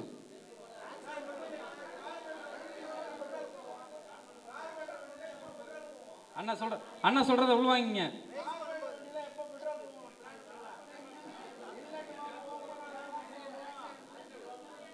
இன்லெட் வால்வு எப்போ ஓப்பன் ஆகுதுன்னா, ஐயோ நானே குழம்புறாங்க போங்க. இன்லெட் வால்வு எப்போ ஓப்பன் ஆகுதோ அப்போ தான் கார்பரேட்டர்லேருந்து பெட்ரோல் போகும். அதே தான் இன்லெட் வால்வு எப்போ ஓப்பன் ஆகும், இது சிக்னல் வந்து அடுத்த செகண்ட் உடனே இன்ஜெக்ட் பண்ணும். இன்லெட் அண்ணா சொன்னது தான். 4 ஸ்ட்ரோக்குங்கிறது 4 சுத்துக்கு, சரி 2 சுத்துக்கு ஒரு பவர் கிடைக்கும். சரிங்களா? இதுதான் 4 ஸ்ட்ரோக்கு. 2 சுத்துக்கு ஒரு முறை தான் பெட்ரோல் கொடுக்கும். நல்லா புரிஞ்சுக்குங்க. ஒவ்வொரு சுத்துக்கும் பெட்ரோல் கொடுத்துட்டே இருக்காது. ஒரு சுத்து சுத்திட்டு அடுத்த ஸ்ட்ரோக்கு இன்லெட் செக்ஷன் ஸ்ட்ரோக் இருக்கு பார்த்தீங்களா, செக்ஷன் ஸ்ட்ரோக்கில் வால்வ் ஓப்பன் ஆகும்போது பெட்ரோல் பிஸ்குன்னு கொடுத்துட்டு கட் பண்ணிக்கும். அடுத்தது கம்ப்ரஸர் பண்ணி பவர் பண்ணி எக்ஸாஸ்ட் ஆகும். அடுத்தது மறுபடியும் இன்லெட் நடக்கும்போது தான் பெட்ரோல் கொடுக்கும். 2 சுத்துக்கு ஒரு முறை தான் பெட்ரோல் கொடுக்கும். நல்லா நோட் பண்ணிக்கங்க. ஒவ்வொரு சுத்துக்கும் பெட்ரோல் கொடுத்துட்டே இருக்கு. அதே போல் இதுக்கு முன்னாடி இருந்த நம்ம BS4 கார்பரேட்டர் வண்டி எல்லாம் பார்த்தீங்கன்னா ஒவ்வொரு சுத்துக்கும் பவர் கொடுத்துக்கிட்டே இருக்கும். நோட் பண்ணியிருக்கீங்களா? கிராங்க் எப்பப்போலாம் சுத்துதோ அப்போலாம் ஒவ்வொரு பவர் கொடுத்துக்கிட்டே இருக்கும். நமக்கு 2 பவர் தேவையா? அந்த இடத்துல ஒரு பவர் வேஸ்ட்டாக தான் நடக்கும். நல்லா புரிஞ்சுங்க. ஒரு பவர் வேஸ்ட் ஆகும். இன்னொரு டைம் கம்ப்ரஸர் பண்ணுது பார்த்தீங்களா, பிஸ்டன் போய் கம்ப்ரஸர் பண்ணி மேலே ஃபயர் பண்ணும்போது தான் நமக்கு பவர் தேவைப்படும். இன்னொரு டைமு பவர் வேஸ்ட்டாக தான் நடக்கும். பட்டு BS6 வண்டியில் FI6 வண்டியில் அப்படி நடக்காது. இன்லெட் வால்வ் ஓப்பன் ஆகிட்டு கம்ப்ரஸர் பண்ணும்போது தான் பவர் கொடுக்கும். அதே போல் வால்வு எப்போவெல்லாம் இன்லெட் வால்வ் ஓப்பன் ஆகுதோ அப்போ மட்டும்தான் பெட்ரோல் குடிக்கும். நல்லா புரிஞ்சுங்க. இது அவ்வளோதான். இது இப்படி தான் வேலை செய்யும். அப்போது ஒரு சிம்பிள் கான்செப்ட். ஒரு 1400 RPM வண்டி ஸ்லோ ஸ்பீடுங்கிறது எவ்வளோண்ணா? 1000 RPM கிடையாது. ஸ்லோ ஸ்பீட் ஐடியல் RPMங்கிறது 1400 ப்ளஸ் ஆர் மைனஸ் 100, 1300 இருக்கலாம், 1400 இருக்கலாம். சரிங்களா? அப்போ 1400 சுத்து சுத்துது எத்தனை நிமிஷத்துக்கு? ஒரு செகண்டுக்கு. கரெக்டுங்களா? ஒரு செகண்டுக்கு 1400 சுத்தி சுத்திடுதா வண்டி? கிராங்க் 1400 சுத்தி சுத்திடுதானா? சொல்லுங்கண்ணா. எப்போ சுத்துது? 1400 சுத்தி எப்போ சுத்துது? ஏதோ சுத்துது விடுப்பாங்கிறாரு. சூப்பர். நிறைய அண்ணனுக்கு கரெக்டாக சொல்றீங்க. ஒரு நிமிடத்துக்கு 1400 சுத்து தான் சுத்தும். ஒரு செகண்டுக்கு இப்படியும் இருக்கலாம் 1400 சுத்தலாம் சுத்த முடியாது. சரிங்களா? அப்போ ஒரு நிமிஷத்துக்கு 1400 சுத்து சுத்துது அப்படின்னா இது எத்தனை டைம் பெட்ரோல் கொடுத்துருக்கும்? பண்ணுங்க. நீங்க தான் புலி, கணக்குல புலி என்ன அடிக்கடி கால்குலேட் போட்டுட்டே இருக்கிறாரு. போடுங்க. என் வாய போடுறதே வேலையை பார்த்துக்கிறாரு அவரு. ரொம்ப நேரமா பர்ஃபார்ம் பண்ற, எடுபடவே மாட்டேங்குது. சொல்லுங்க, குயிக்கா சொல்லுங்க. 1400 பாதியா குறைச்சா 700. ஒரு நிமிஷத்துக்கு 700 டைம் பெட்ரோல் கொடுத்துருக்கும். 700 டைம் பெட்ரோல் கொடுத்துருக்கும். அப்போ ஒரு செகண்டுக்கு எத்தனை டைம் கொடுத்துருக்கும்? ஐயோ, இவன் வாடிட்டோம்ல. நாம படிக்க முடியாத வந்து இங்க உட்காந்துட்டு இருக்கோம். மறுபடியும் கேள்வியே கேட்டுட்டு இருக்கானுங்க. கரெக்ட் தானே? எனக்கே தெரியாது. 700 வகுத்தல் போடுங்க 60 போடுங்க. எவ்வளவு வரும் பாருங்க. சும்மா போடுங்க. 700 வகுத்தல் 60 போடுங்க. பரவாயில்ல போடுங்க. நமக்கு தான் கடவுள் கொடுத்துருக்கிறார்ல மொபைல் அப்படின்னு. ஆண்ட்ராய்டு மொபைல் ஒன்று கொடுத்துருக்கிறார்ல. 11. சூப்பர். 11.6 இப்படிங்கிறதுக்குள்ள நல்லா யோசிச்சு பாருங்க. நல்லா சிந்திச்சுங்க. எதுக்காக சென்சார் கொண்டு வந்திருக்கான் அப்படிங்கிறது முக்கியமான விஷயம் இங்கே தான் இருக்கு. சரிங்களா? இப்படிங்கிறதுக்குள்ள 11.6 அப்ராக்சிமேட்டா 12ன்னு வச்சுக்கோங்க. 12 டைம் இப்படிங்கிறதுக்குள்ள 12 டைம் பெட்ரோல் கொடுத்துருக்கோம். சாத்தியமா? நம்ம வால்வு ஓப்பன் பண்ணியோ இப்படி வச்சு அடிச்சோ 12 நிமிஷத்தில் பண்ணிட முடியுமா? சரி, 12 டைம் இப்போ இன்ஜெக்ட் பண்ண முடியுமா? இது ஸ்லோ ஸ்பீடில் ஓடிட்டு இருக்கும்போது 1400 RPM ஓடிட்டு இருக்கும்போதே, அப்போ 5000 RPM போது எத்தனை டைம் அதை செலுத்தி இருக்கும்? கிட்டத்தட்ட 30-40 தடவை போயிருக்கும். கரெக்டுங்களா? கண்ணை இமைக்கிறதுக்குள்ள 30 தடவை அந்த சட்டரை க்ளோஸ் பண்ணி லாக் பண்ணுறங்கிறது சாத்தியமா? பண்ண முடியுமா? அதனால பண்ண முடியுமாண்ணா? பண்ணிக்கிட்டு இருக்கு. இதுதான் சாத்தியம். சரிங்களா? இதுதான் சென்சார், இதுதான் அப்டேட். சரிங்களா? பண்ணிட்டு இருக்கு. அப்போ இவ்வளவு சென்சிட்டிவான பொருளை நம்ம எப்படி பாதுகாப்பான முறையில் சர்வீஸ் பண்ணுங்கிறது தான் இப்போ நம்ம கான்செப்ட். சரிங்களா? அப்போ யோசிச்சு பாருங்க. ஒரு பாயிண்ட் கண்டென்சர்னால கண்டிப்பாக முடியாது, ஆனால் ஒரு எலக்ட்ரானிக்ஸ்னால முடியும். எலக்ட்ரானிக்ஸ் அப்படிங்கிறது மிகப்பெரிய அளவில் போயிட்டு இருக்கு இன்னைக்கு. ஸோ எலக்ட்ரானிக்ஸ்னால முடியும். அந்த எலக்ட்ரானிக்ஸ் அப்படிங்கிற இந்த ஒரு சின்ன மொபைலை நம்ம வண்டிகளை கொண்டாந்து செலுத்திட்டான். இது ஒரு எலக்ட்ரானிக்ஸ். இதில் என்ன வேணாலும் பண்ண முடியும். இந்த மாதிரி சின்ன சின்ன விஷயத்தை உள்ள அப்டேட் பண்ணிட்டான். அதுதான் இந்த மூளை. இதுதான் வேலை செய்யுது. அத்தனை வேலையும் இது செய்யுது. சரிங்களா? ஸோ அப்போ இன்ஜெக்டருங்கிறது ரொம்ப ரொம்ப முக்கியமான விஷயம். அடுத்தது, இதில் டவுட்ஸ் இருக்கானா? இன்ஜெக்டரில் டவுட் இருக்கானா? டவுட்டே வராது உங்களுக்கு. இது அரை மணி நேரம் போயிடுச்சு.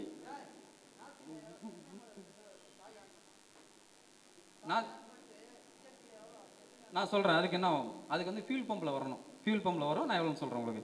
சரிங்களா? இப்போ இன்ஜெக்டரை ஸ்கிப் பண்ணி போயிடலாம். அந்த சின்ன சின்ன ஹோல்ஸ் சொன்னோம்ல, 6 ஹோல்ஸ் சொன்னோம் பார்த்தீங்களா?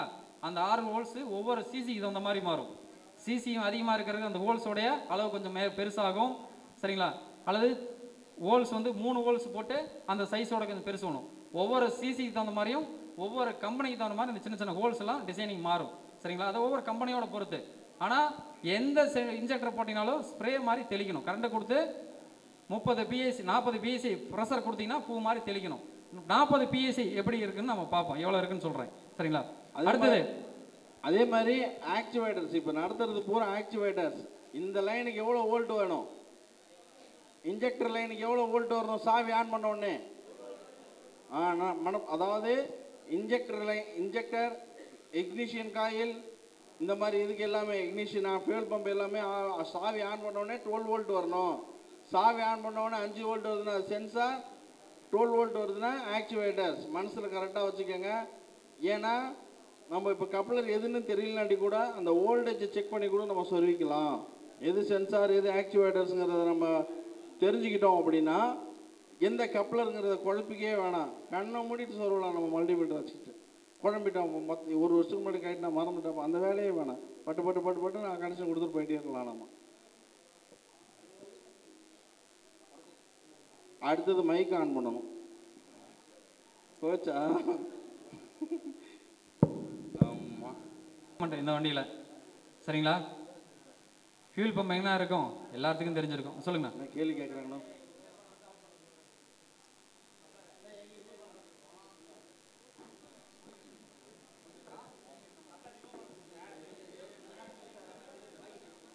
கப்ளரை ரிமூவ் பண்ணுறது சிறப்பு. அதாவது கப்ளரை எப்படி ரிமூவ் பண்ணணும் அப்படின்னு சொல்லி கேட்குறீங்களா, அல்லது எந்த நிலைமையில் ரிமூவ் பண்ணணும்னு கேட்குறீங்களா? ரிமூவ் பண்ணுறது காட்டுங்க. ஆனால் பிரபண்ணா நீங்கள் ஆனால் எப்படி கப்ளர் ரிமூவ் பண்ணணும் அப்படிங்கிற டேங்க் மாட்டும் போது சொல்லி கொடுத்துரு சொல்லலாம். அப்படியே மாட்டிட வேண்டாம்.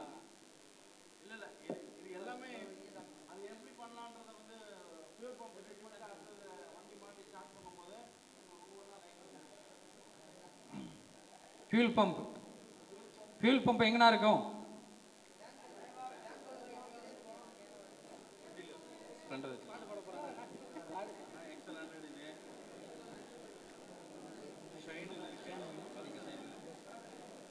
இன்னொன்று டேங்க் வெளியிலையும் கொடுக்குறாங்க சரிங்களா.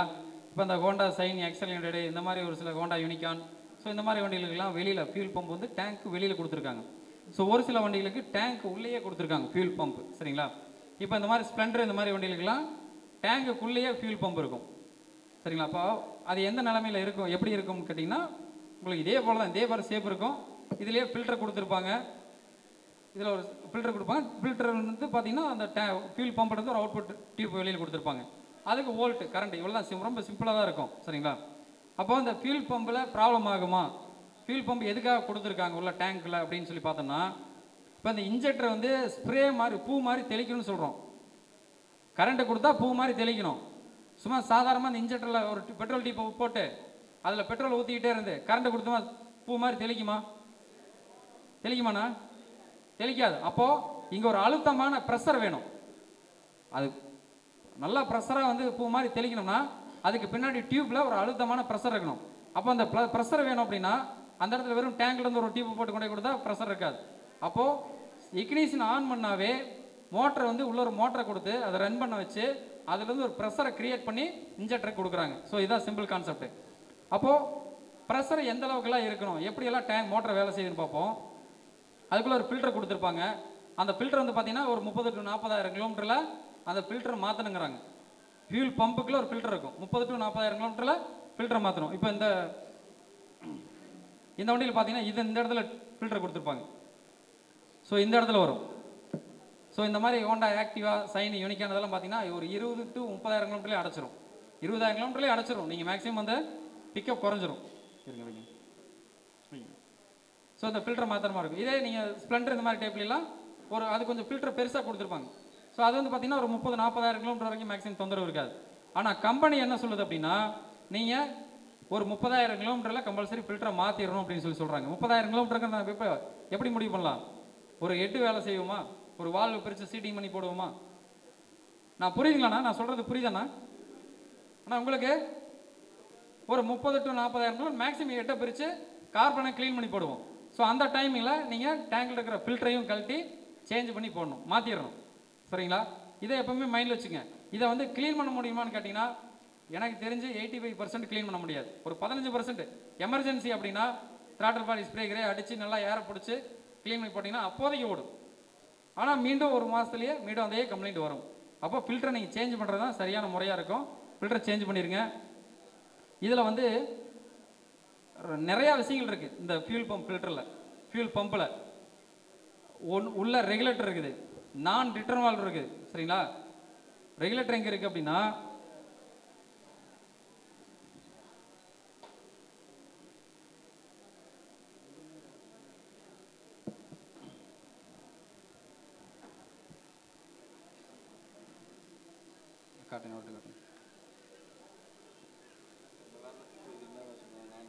காட்டுங்க, நீங்கள் அப்படியே காட்டுங்க, நான் காட்டிக்கிறேன். அங்கே பாருங்க அண்ணா, தெரியுதுங்களா? ஒரு கை வச்சிருக்கிறார், கை எடுத்தீங்கன்னா தான் தெரியும். இந்த இடத்துல இருக்கும் சின்னதாக அந்த ஃபியூல் பம்பை கழட்டி பார்த்தீங்க அப்படின்னா சின்னதாக மெட்டல் பீஸ் ரவுண்டாக அந்த இடத்துல ரவுண்ட் மாதிரி கொடுத்துருப்பாங்க. ஸோ அது என்ன கேட்டிங்கன்னா ரெகுலேட்டர். இப்போது வண்டி வந்து ஸ்லோ ஸ்பீடுக்கு தகுந்த மாதிரி மோட்டர் வந்து ஸ்லோவாக ஓடும், ஃபாஸ்ட்டாக போனீங்கன்னா மோட்டர் வந்து ஃபாஸ்ட்டாக ஓடும். கரெக்டுங்களாண்ணா? இல்லைங்களா? நான் வண்டி ஸ்லோவாக போனால் மோட்டர் ஸ்லோவாக ஓடும், வண்டி ஃபாஸ்ட்டாக போனீங்கன்னா மோட்டர் ஃபாஸ்ட்டாக ஓடும். ஒரே ப்ரெஷராக தான் போகுமா? சூப்பர். எப்பவுமே சாவி ஆன் பண்ணிங்கன்னா அண்ணன் சொன்னது போல் 12 வோல்ட் சப்ளை போயிடும். சரிங்களா? 12 வோல்ட் சப்ளை உள்ளே போயிடும். அப்போது அதுக்கு எர்த்து எங்கேருந்து வரும்னா எர்த்து ஈசி உள்ளேருந்து எர்த்து போயிடும். எர்த்து மட்டும்தான் அதை கொடுக்கும். எர்த்தில் வந்து வோல்ட்டு கண்ட்ரோல் பண்ண முடியாது. அப்போ 12 வோல்ட் டேரெக்டாக போயிடுச்சு அப்படின்னா எர்த்து கொடுத்தீங்கன்னா மோட்டர் வந்து எப்பவுமே ஒரே சீரான நிலைமையில் தான் ஓடும். ஃபாஸ்ட்டாக ஓடாது, ஸ்லோ ஸ்பீடும் ஓடாது. சரிங்களா? ஒரே சீரான இருக்கும். அப்போது ஸ்லோ ஸ்பீடில் ஓடும்போது நமக்கு பெட்ரோல் கம்மியாக தான் தேவை. ஃபாஸ்ட்டாக போகும்போது இன்ஜினுக்கு பெட்ரோல் அதிகமாக தேவை. ஸ்லோ ஸ்பீடு அதிகம் போயிட்டு இருக்கும்போது பெட்ரோல் கம்மியாக இருக்கிறப்போ மீதி பெட்ரோல் எங்கே போகும்னா இந்த ரெகுலேட்டர்னு சொன்ன பார்த்தீங்களா, சின்ன மெட்டல் பீஸ் மாதிரி இருக்கும், அது மூலிமா உள்ள டேங்க்லேயே மறுபடியும் உள்ளே ஊற்றிடும். புரியுதுங்களா? டேங்க்லேயே உள்ளே ஊற்றிடும். அப்போது ஃபாஸ்ட்டாக போகும்போது அதில் இருக்கிற பெட்ரோல் ரொம்ப கம்மியாக ஊற்றும், ஸ்லோவில் போகும்போது உள்ளே இருக்கிற பெட்ரோல் ரொம்ப அதிகமாக ஊற்றும். ஒரு பெட்ரோல் வந்து ஒரு ஜென்ரேட் உள்ளே தயாரிச்சுக்கிட்டே இருக்கும், அந்த ப்ரெஷரை தயாரிச்சுக்கிட்டே இருக்கும். அப்போ அந்த டியூப்பில் எவ்வளோ ப்ரெஷர் இருக்குது அப்படின்னு பார்த்தீங்கன்னா டியூப்பில் வந்து 40 PSI. அந்த இன்ஜெக்டருக்கும் டேங்கில் இருந்த வர டியூப்புக்கும் எவ்வளோ ப்ரெஷர்னா இருக்கும்? 40 PSI ப்ரெஷர் இருக்கும். 40 PSIங்கிறது எவ்வளோங்க? 40 PSI அப்படிங்கிறத நம்ம எப்படின்னு அளவெடுக்கலாம்? யாராவது சொல்ல முடியுமா? Super super. ஒரு வீலில் மேக்ஸிமம் 40 PSI ஏர் ப்ரெஷர் வைப்போம். கரெக்டுங்களா? 40 PSI தான் ஏர் ப்ரெஷர் வைப்போம். அந்த 40 PSIங்கிறது அந்த மவுத்தை பின்ன கழட்டினா எவ்வளோ ப்ரெஷராக அந்த பின் அப்படி எவ்வளோ ப்ரெஷராக வெளியே தள்ளுது பார்த்துருக்கீங்களா? ஸோ அவ்வளோ ப்ரெஷர் இந்த டியூப்பில் இருக்கும். நல்லா புரிஞ்சுக்கங்க, அவ்வளோ ப்ரெஷர் இந்த டியூப்பில் இருக்கும். 40 PSI அல்லது 3 பார் ரெண்டுமே ஒரே அளவு தான். 40 PSI ப்ரெஷர் இருக்கிற டியூப்பை நம்ம டேங்கை கழட்டும் போது எப்படி பாதுகாப்பான முறையில் கழட்டணும்னு யோசிச்சுங்க. நான் ஏற்கனவே சொன்ன போல் இன்ஜெக்டரில் ஹீட்டாக இருக்கும்போது இன்ஜெக்டருக்கு கழட்டி செக் பண்ணிங்க அப்படின்னா ஃபயர் ஆயிரும். அதே போல் தான் இந்த டியூப்பை ரிமூவ் பண்ணுறீங்க அப்படின்னா பாதுகாப்பான முறையில் ரிமூவ் பண்ணணும். ஏன்னா அந்த டியூப்பை கழட்டும் போதே பெட்ரோல் சீத்துன்னு தெளிக்கும். சரிங்களா? ஏன்னா அவ்வளோ ப்ரெஷர் அந்த டியூப்பில் வந்து மெயின்டைன் இருக்குது. நீங்கள் கூலிங்கில் ஒரு நாள் ஃபுல்லாக நிறுத்தி வச்சுருந்தீங்கனாலுமே ஒரு 10 PSI ப்ரெஷர் குறையும், ஆனால் 20 PSI ப்ரெஷர் அதுலேயே இருக்கும். அப்போ 10 PSIயும் குறைஞ்சிருச்சு அப்படின்னா நான் சொல்கிறது நல்லா புரிஞ்சுங்க, அந்த டியூப்பில் வந்து எப்பவுமே ஒரு ப்ரெஷர் இருந்துக்கிட்டே இருக்கணும். ப்ரெஷரே இல்லை, எல்லா பெட்ரோலும் வந்து ட்ரெயின் ஆயிடுச்சு அப்படின்னா அதில் வந்து நான் ரிட்டர்ன் வால்வ்னு ஒரு வால்வ் இருக்கும். நான் ரிட்டர்ன் வால்வ் வந்து ஃபெயிலியர் ஆயிடுச்சுன்னா உள்ளே கொடுக்கக்கூடிய வெளியிடல ப்ரெஷரை மறுபடியும் உள்ளே டேங்க்லேயே தள்ளிடும். அப்போ நான் ரிட்டர்ன் வால்வ் ஃபெயிலியர் ஆச்சுன்னா என்ன பிரச்சனை நடக்கும் அப்படின்னா சாவி போட்டு வண்டி ஸ்டார்ட் பண்ணிங்கன்னா ஸ்டார்டிங் ட்ரபிள் வரும். 4 முதி முதிச்சதுக்கப்புறம் தான் வண்டி ஸ்டார்ட் ஆகும். ஏன் 4 முதி முதிச்சு ஸ்டார்ட் ஆகும்னா நீங்கள் முதிச்சு சாவி போட்டு முதிப்பீங்க, வண்டி ஸ்டார்ட் ஆகாது. மறுபடியும் சாவி ஆஃப் பண்ணி மறுபடியும் ஆன் பண்ணிங்க, மறுபடியும் ஸ்டார்ட் ஆகுது. மறுபடியும் சாவி ஆன் பண்ணி ஸ்டார்ட் பண்ணிங்கன்னா ஸ்டார்ட் ஆயிடும். அப்போ என்னன்னா ப்ரெஷரை வந்து கிரியேட் பண்ணிடும், அந்த டியூப்பில் வந்து ப்ரெஷரை வந்து உருவாக்கிடுச்சுன்னா வண்டி ஸ்டார்ட் ஆயிடும். குறிப்பாக ஒரு வண்டி பெட்ரோல் ட்ரை ஆயிடுச்சு அப்படின்னா இந்த முறையில் தான் நீங்கள் வந்து ஸ்டார்ட் பண்ணணும். ஒரு கஸ்டமராக பண்ணுறாங்க அப்படின்னா அது வேறு. நம்ம ஒரு டெக்னீஷியனாக ஒரு பெட்ரோல் ட்ரை ஆயிடுச்சு அப்படின்னா பெட்ரோலை ஊற்றிட்டு சாவி ஆஃப் பண்ணி மீண்டும் ஆன் பண்ணி சாவி ஆஃப் பண்ணி ஆன் பண்ணி சாவி ஆஃப் பண்ணி ஆன் பண்ணிவிட்டு ஸ்டார்ட் பண்ணிங்கன்னா ஒரே அடியில் வண்டி ஸ்டார்ட் ஆகும். புரியுங்களா? ஏன்னா அந்த டியூப் அங்கேருந்து இவ்வளோ பெட்ரோல் வந்து உள்ள ப்ரெஷரை உருவாக்கணும். ஸோ அந்த ப்ரெஷர் வர வரைக்கும் நம்ம வந்து சாவி ஆஃப் பண்ணணும். இப்போ அதில் குறைஞ்சிருச்சு அப்படின்னா நான் ரிட்டர்ன் வால்வ் எங்கேனா இருக்குது அப்படின்னு கேட்டிங்கன்னா அதில் ஒன்றுமே இருக்காது. சின்னதாக ஒரு பால்ஸ் உள்ள போட்டிருப்பான் அந்த போரில். இது ரொம்ப நாள் கழித்து வண்டி எடுக்கிறாங்க பார்த்தீங்களா, ஒரு 6 மாதம் 1 வருஷம் கழித்து வண்டி எடுக்கிற பெட்ரோல் இதெல்லாம் பார்த்தீங்கன்னா இந்த பம்புக்குள்ளே பங்கஸ் மாதிரி உள்ளே படிஞ்சிடும். அந்த வால்வ் அந்த உள்ள சின்ன பால் இருக்குது பார்த்தீங்களா, சின்ன பால் வந்து போய் கரெக்டாக லாக் ஆகாது. அந்த பங்கஸ் மாதிரி இருந்து அதில் வந்து பெட்ரோல் வந்து ரிட்டர்ன் உள்ளே போயிடும். அப்போ என்னன்னா அந்த வண்டியெல்லாம் ஸ்டார்டிங் ட்ரபிள் வந்துகிட்டே இருப்பாங்க. அப்போது நம்ம இதில் ப்ரெஷர் மெயின்டைன் ஆகுதா அப்படின்னு சொல்லி பார்க்கணும். இந்த ப்ரெஷர் மெயின்டைன் ஆகுதான்னு சொல்லிட்டு எப்படி பார்ப்பீங்க? இதில் ப்ரெஷர் இருக்கான்னு சொல்லி எப்படி அண்ணா சொன்னார், எவ்வளோண்ணா டியூப்பில் எவ்வளோண்ணா பெட்ரோல் சாவி ஆன் பண்ண வரும்னு சொல்லி எவ்வளோ வரும்னு கேட்டார். ஸோ அப்படி பண்ணீங்க அப்படின்னா எவ்வளோ பெட்ரோல் வருதுன்னு சொன்னால் பார்க்க முடியும், எவ்வளோ ப்ரெஷர் அதில் இருக்குன்னு உங்களால் பார்க்க முடியாது, எவ்வளோ ப்ரெஷர் மெயின்டைன் ஆகுதுன்னு உங்களால் பார்க்க முடியாது. ஸோ அதுக்கு சரியான தீர்வு என்னன்னா இந்த மாதிரி ஒரு ஃபியூல் ப்ரெஷர் கேஜ்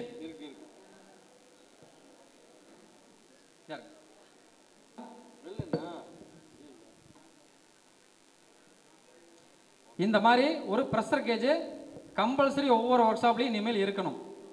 சரிங்களா? இப்படி இருந்தால் தான் அக்யூரேட்டாக நம்ம எதில் பிரச்சனை அப்படின்னு சொல்லி நம்ம பார்க்க முடியும். இதில் ஒன்றும் இல்லை, அங்கேருந்து வர டியூப்பில் இதை கனெக்ட் பண்ணிடுறோம், இன்ஜெக்டருக்கு போகிற இதை வந்து இன்ஜெக்டரில் கனெக்ட் பண்ணிடுறோம். இதை வந்து டேங்க்லேருந்து வருது டியூப்பு, அந்த டியூப்பில் இதை கனெக்ட் பண்ணிடுறோம். ஸோ இடையில போகிற லைனில் கட் பண்ணி இந்த இடத்துல ஒரு மீட்டரை வச்சிடறோம். அவ்வளோ சிம்பிள் கான்செப்ட். இதில் ஸ்டார்ட் பண்ணிங்க அப்படின்னா 40 PSI அப்படியே மெயின்டைன் பண்ணாகும். ரேஸ் பண்ணாலும் 40லேயே இருக்கணும், ஸ்லோ ஸ்பீட் விட்டாலும் 40லேயே இருக்கணும். வண்டி ஆஃப் பண்ணதுக்கப்புறம் சடனாக உங்களுக்கு வந்து 0 க்ளோஸ் ஆயிடுச்சு அப்படின்னா, அப்போ நான் சொன்னேன் நான் ரிட்டர்ன் வால்வு பிரச்சனை இருக்குது. அப்போ ஒன்றும் இல்லை, நான் ரிட்டர்ன் வால்வு கழட்டி மாற்ற ஒன்றும் இல்லை, த்ராட்டல் பாடி ஸ்ப்ரே போட்டு நல்லா அந்த டியூப்லாம் நல்லா க்ளீன் பண்ணி போட்டிங்கன்னா ஓரளவுக்கு குறையும். அதுக்கும் குறையல அப்படின்னா பம்பை தூக்கி போட்டு புதுசு மாற்றிடலாம். பம்பெல்லாம் ரன் ஆகும், மோட்டர்லாம் ரன் ஆகும், பட் ஆனால் அவுட்புட் இருக்காது. சரிங்களா? மோட்டரை யோசிக்கவே வேண்டாம், தூக்கி போட்டு மாற்றிடுங்க. இது அவர் சொன்னது ஸ்ப்ளெண்டர். இதுக்கு XL 100 இந்த மாதிரி, அதாவது ஷைன் இந்த அதாவது இது XL 100 ஃபியூல் பம்ப்பு. அடிக்கடி XL 100 வந்து என்ன சொல்லுவாங்க, கஸ்டமரு வந்துட்டு இருந்தால் வண்டி ஆக்சிடென்ட் கொடுத்தா ஜெட் அடைக்கிற மாதிரி அடைக்குது அப்படின்னாங்கன்னா, இந்த பாருங்க சின்ன ஃபில்டர் நான் கைட்டு காட்டிருப்பேன், அதில் சின்னோண்டு ஃபில்டர் இருக்கும். அதை வெளியில் எடுத்து நல்லா ஏர் பிடிச்சி க்ளீன் பண்ணி மாட்டினீங்கனாலே ஃபால்ட் ரெக்டிஃபைர் ஆகிரும். ரொம்ப பெருசாலாம் இல்லை, இது உள்ளே வரக்கூடிய அந்த ஃபில்டரை மட்டும் கைட்டி க்ளீன் பண்ணி மாட்டிங்கன்னா போதும். இது இன்லெட், அதாவது டேங்க்லேருந்து வரக்கூடிய இன்லெட்டு. இதுதான் நான் ரிட்டர்ன் வால்வு. இது இன்ஜெக்டர் வழியாக போகக்கூடிய பெட்ரோல் மீதி வரக்கூடியது தான் இந்த நான் ரிட்டர்ன் வால்வ் டியூப். இது வழியாக மறுபடியும் டேங்கில் ஊற்றிக்கிட்டே இருக்கும் பெட்ரோல். எவ்வளோ இன்ஜெக்டருக்கு போகணுமோ அதை கொடுத்துட்டு மீதி எல்லாமே இந்த டியூப் வழியாக மறுபடியும் டேங்குக்கு போயிட்டே இருக்கும். ஷைனும் அந்த கான்செப்ட் தான். எல்லா BS6 வண்டிகளுக்கும் FI வண்டிகளுக்கும் அந்த டேங்க் ப்ரெஷர் கண்ட்ரோலாக இருக்கணும் அப்படின்றதுக்கோசரம் அந்த நான் ரிட்டர்ன் வால்வு செக்ஷன் தனியாக கொடுத்துருப்பான். புரியுதுங்களாண்ணா? ஃபியூல் பம்பு வந்தோடனே பிரித்து க்ளீன் பண்ணி போட்டுடலாமா? ஃபால்ட்டு வந்தால் தான் கரெக்ட்ண்ணா. ஆனால் அடிக்கடி ஃபால்ட்டு வரணுன்னா கஸ்டமர் நல்லவராக இருக்கணும். எப்படி நான் சொல்கிறேன், கஸ்டமர் ரொம்ப நல்லவராக இருக்கணும். பெட்ரோல் ட்ரை பண்ணி போடுறவராக இருக்கணும், லோக்கல் பெட்ரோல் போடுறவராக இருக்கணும். ஆமாம், லோக்கல் பெட்ரோல் போடுறவராக இருக்கணும். அதை விட வந்து பெட்ரோல் கம்மியாக இருக்குன்னு சார்ஜ் போட்டு ஓட்டுறவராக இருக்கணும். அவர்லாம் நமக்கு வாழ்வாதாரத்தை மேம்படுத்தக்கூடியவர்கள். அவங்கள்ட்டலாம் சொல்லிடுங்க, இந்த விஷயத்த சொல்ல வேணாம், சார்ஜ் போட்டு ஓட்டாதீங்கன்னு சொல்லுங்க. ஆமாம்,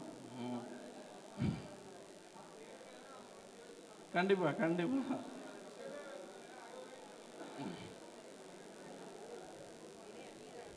ஃபியூல் பம்ப் முடிஞ்சிருச்சு.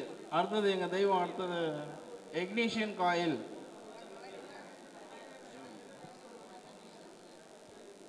நடத்திட்டா அவங்க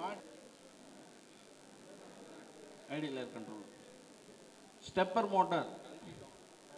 அப்போ பேட்டரி போட்டு காட்டணும். இல்லை இல்லை, பேட்டரி போட்டு காட்டணும். இது வந்து நம்ம ஆரம்பத்திலே ஆட்டோ சோக்கு சொன்னோம் பார்த்தீங்களா, எக்ஸிக்யூட்டிவ் பெப்பர் இந்த மாதிரி வண்டிங்களுக்கு. அதே மாதிரி தான் இது என்ன பண்ணுதுன்னா, காற்றை தடுத்து தடுத்து விடும். ஏர் ஃபில்டர், அதாவது அந்த மேனிஃபோல்டு வந்து மூடிடுது. இப்போ ஆக்சிலேட்டர் க்ளோஸ் பண்ண உடனே அந்த தகரம், அந்த தட்டானது மூடிக்குது. அதுக்கப்புறம் எப்படி காற்று ட்ராவல் ஆகி போகாது. அதுக்கு பதில் அந்த த்ராட்டல் பாடியில் மேல்புறம் ஒரு ஓட்டை கொடுத்துருப்போம். அது வழியாக வரக்கூடிய காற்றை இந்த ஐடியல் ஏர் கண்ட்ரோலர் என்ன பண்ணுது, நான் பாருங்க, இதை ஜூம் பண்ணி காட்டுங்கண்ணா. நான் பாருங்க, 1500 RPM ஓடுது அப்படின்னாங்களா ஐடியலில். அத்தனை வாட்டி அந்த ஸ்டெப்பர் மோட்டார் காற்றை தடுத்து தடுத்து தடுத்து விடும் பொழுது அந்த எவ்வளோ வாட்டி தடுத்து வருதோ அதுக்கான இன்ஜெக்டிங் நடந்து ஸ்லோ ஸ்பீடு ஆடுது. BS6 வண்டியில் ஏன் அதிகமான RPM வச்சு கொடுக்குறாங்கன்னு காரணமும் இந்த ஸ்டெப்பர் மோட்டர் சரியாக வேலை செஞ்சால் மட்டும்தான் அது ஓடணும். நம்ம கம்மியாக வச்சோன்னா கரெக்டாக ஆடும். ஒரு ஸ்பீடு பிரேக் ஏறி மறுபடியும் இறங்கும்போது சரியான வேலை செய்யலைன்னா வண்டி ஆஃப் ஆகிடும். இன்ஜின் சூடாக இருக்கும்போது சரியாக ஆடும், கூலிங்கில் இருக்கும்போது இது வேலை செய்யலை அப்படின்னா ஐடியல் ஆடாது. என்ன பண்ணலாம், இந்த வண்டிக்கு கைட்டிட்டு க்ளீன் பண்ணி போடலாம். ஓல்டு இது அதிகமாக நடக்கக்கூடிய வாகனங்கள் எது அப்படின்னு பார்த்தீங்கன்னா ஆக்சஸ் பார்த்தீங்கன்னா நிப்பாட்டி வச்சுருந்துருப்பாங்க. ஒரு 10 நாள் 15 நாள் நிப்பாட்டி வச்சுருப்பாங்க. வரும் கஸ்டமர் நல்லா இருந்ததுப்பா, பேட்டரி லோவாச்சு, சார்ஜ் பண்ணி போட்டேன், ஸ்லோ ஸ்பீடே நிற்கலை, அது பாட்டுக்கு 2500 RPM ஓடுது அப்படிங்க. அப்படி வருது அப்படின்னா பேட்டரி ஃபுல்லாக சார்ஜ் பண்ணி மாட்டிட்டு ஒரு 5 வாட்டி இக்னிஷன் ஆன் பண்ணி ஆஃப் பண்ணி ஆன் பண்ணி ஆஃப் பண்ணி பாருங்கள். என்ன பண்ணுங்க, இக்னிஷனை ஒரு 5 வாட்டி ஆஃப் பண்ணி ஆன் பண்ணி ஆஃப் பண்ணி ஆன் பண்ணி பாருங்கள். அப்பையும் ஐடியல் கண்ட்ரோல் ஆகலை அப்படின்னா அந்த டைனஸ்டிக் கப்ளரில் கிரே லைன் வரும், கிரே கலர் ஒயர் வரும். நம்ம ஓபிடி போகக்கூடிய அந்த டைனஸ்டிக் கப்ளர் லைனில் கிரே கலர் வரும். அதில் ஒரு துண்டு ஒயரை வந்து நல்லா உட்செலுத்தி அழுத்தி பிடிச்சிக்கிட்டு மைனஸ், அதாவது பேட்டரியுடைய மைனஸ் அழுத்தி பிடிச்சிட்டோம்னா இக்னிஷன் ஆன் பண்ண உடனே நல்லா காதில் வாங்கிக்கோங்க. அந்த கிரே கலர் லைனை வந்து அந்த ஒரு துண்டு ஒயர் கனெக்ஷன் கொடுக்குறோம், அதனுடைய மறுமுனையை மைனஸில் வைக்கிறோம். கிரே கலர் ஒயர் கனெக்ஷனை கொடுக்குறோம், மறுமுனையை பேட்டரி மைனஸில் வச்சு அழுத்தி பிடிக்கிறோம், சாவியை ஆன் பண்ணுறோம். மீட்டரில் சிஇஓ அப்படின்னு ஒரு ஆப்ஷன் வரும். என்ன வரும்? அந்த ஆப்ஷன் வந்த உடனே இதை கையெடுக்கக்கூடாது, சாவியை மட்டும் யாராவது ஆஃப் பண்ணணும். ஆஃப் பண்ணிவிட்டு மறுபடியும் இதை 5 வாட்டி வச்சு எடுங்க. இந்த எர்த்தை வச்சு எடுத்துகிட்டு அதுக்கப்புறம் டிஸ்கனெக்ட் பண்ணி விட்டுட்டு சாவி ஆன் பண்ணி ஸ்டார்ட் பண்ணிங்கன்னா ஐடியில் அருமையாக ஆடும். அது வந்து 3 ஃபேஸ் லைன் கணக்கு அந்த வண்டிக்கெல்லாம். அதனால் இந்த ஆக்டிவேட்டர்ஸு சரியான நிலையற்ற தன்மைக்கு போயிடும். அதை வந்து மறுபடியும் அதை நிலையை நிறுத்துறது இந்த வேலை. பேட்டரி லோ பேட்டரி ஆகி மறுபடியும் நம்ம கொண்டு போகும்போது இதை செய்ய வேண்டியது இருக்கும். அப்பயும் சரியாகல ஆக்சஸில் அப்படின்னா கைடு க்ளீன் பண்ணி போட்டு பாருங்கள். அதுக்கப்புறமும் ஆகலைன்னா ஒன்று இசிஎம் வந்து இது பண்ணுறது, ஷோரூமில் கொண்டு கொடுத்தீங்கன்னா அவங்க வந்து அதை ரீஸ்டார்ட் பண்ணி கொடுப்பாங்க, அப்லோட் பண்ணி கொடுத்துருவாங்க. அதாவது இசிஎம்மை வந்து கிளியர் பண்ணி கொடுத்துருவாங்க. அதுக்கப்புறம் அது ஆடுது. ஒரு சில வண்டிகளில் உச்சபட்சமாக அது போகும், மற்ற வண்டிகளில் போகாது. நம்ம இந்த மாதிரி செஞ்சாலே கூட சரியாயிடும். அது ரொம்ப நாள் ஓடின வண்டிகளில் அந்த ப்ராப்ளம் வரும் ஆக்சஸில். ஆமாம், ஆக்சஸில் அதிகமாக வரும். இப்போ வர்ற வாகனங்களில் ஓரளவு தவிர்த்துட்டாங்க. முன்ன வந்த வாகனங்களில் இது அடிக்கடி நடக்கக்கூடிய ஒன்று வரும். அதான் நீங்கள் இதை செய்யுங்க. அப்படி இல்லைன்னா ஷோரூமில் சொல்லி அப்லோட் பண்ணிக்கோங்க. அதே மாதிரி கிளாமரில், ஹீரோ கிளாமரு இந்த மாதிரி வண்டிகளில் பார்த்தீங்கன்னா கூராக கொடுத்துருப்பான் ஐடியல் ஏர் கண்ட்ரோல். அதுவும் என்ன பண்ணணும்னா இந்த மாதிரி தான் போய் ரஸ்ட் ஃபார்ம் ஆகி லாக் ஆகிக்கும், ஸ்லோவில் ஆடாது. அதே மாதிரி ஐடியல் ஏர் கண்ட்ரோல் இது வந்து நம்ம வெப்சைட்டுது. அதே மாதிரி அதையும் கைட்டிட்டு நம்ம க்ளீன் பண்ணி ஒரு வெள்ளை துணியால் சுத்தமாக தொடச்சிட்டு WD-40 யூஸ் பண்ணாமல் கார்பெட்டர் கிளீனரால் க்ளீன் பண்ணிட்டு மாட்டிங்கன்னா ஐடியில் அருமையாக ஆடும். புரியுதுங்களா? ஐடியில் ஆடுறதுக்கு எது தேவைப்படுது? ஐடியல் ஏர் கண்ட்ரோல் வால்வ். இது எங்கே வருது? த்ராட்டல் பாடியில். நான் அது என்ன த்ராட்டல் பாடி என்ன? சூப்பர் எக்ஸலுக்கு வர்ற ஐடியல் ஏர் கண்ட்ரோல் இது என்ன? எஃப்ஜெட். இது என்ன? எஃப்ஜெட்டுக்கு இங்கே வரும், புல்லட்டுக்கு டாப்பில் வரும், ஸ்பெண்டருக்கு வந்து அந்த இந்த இது காம்பனண்ட்டுக்கு மேலேயே வரும். நீங்கள் இக்னிஷன் ஆன் பண்ணி அது மேலே கை வச்சிங்கனாலே ஒரு வைப்ரேஷன் தெரியும். சாவி ஆன் பண்ணும்போது கிடுக்கிடுன்னு தட்டும். அதுதான் ஐடியல் ஏர் கண்ட்ரோலர். ஓகே வேணா? அதுக்கு எத்தனை வோல்ட் வேணும்? 12 வோல்ட் வேணும். ஆக்டிவேட்டர்ஸ் அப்படிங்கிறது 12 வோல்ட் வரக்கூடியது ஆக்டிவேட்டர்ஸ். 12 வோல்ட் எது வருதோ அந்த ஆக்டிவேட்டர். ஸ்பெண்டரில் பார்த்தீங்கன்னா ரெட் அண்ட் பிளாக் லைன் வர்றது எல்லாமே 12 வோல்ட் அப்படிங்கிறத முடிவு பண்ணிக்கிங்க. சென்சார் வேறு, ஆக்டிவேட்டர்ஸ் வேறு, இரண்டையும் போட்டு குழப்பிக்காதீங்க. சென்சார் வேறு, ஆக்டிவேட்டர்ஸ் வேறு, இரண்டுத்தையும் குழப்பிக்க கூடாதனால தான் ஒவ்வொன்றா கழட்டி உங்களுக்கு காட்டிக்கிட்டு இருக்கோம். ஓகேங்களா? டீ கொடுக்குற நேரத்தில் என்னை போட்டு படுத்துறாங்க அப்படிங்கிறாங்க. என்னண்ணா பாதி சேர காணும்? ஆஹா, சூனாப்பானா அப்படின்ற. ஓ, நான் தான் ஒண்டியா கத்துறேனா? நீ கத்துற, நான் பார்த்துக்கிறேன் அப்படின்னுட்டு போயிட்டாங்க டீ குடிங்க.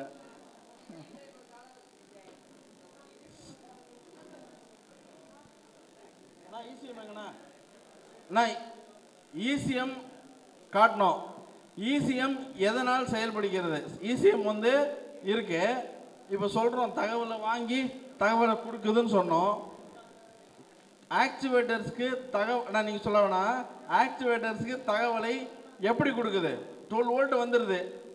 ஆக்டிவேட்டர்ஸ்க்கு தகவலை எப்படி கொடுக்குது இது? அண்ணா ஐயோ, சொந்த கதையை பேசுகிறாருப்பா அவரு. அண்ணா, ஆக்டிவேட்டர்ஸ்க்கு இசிஎம் தகவலை எப்படி கொடுக்கிறது?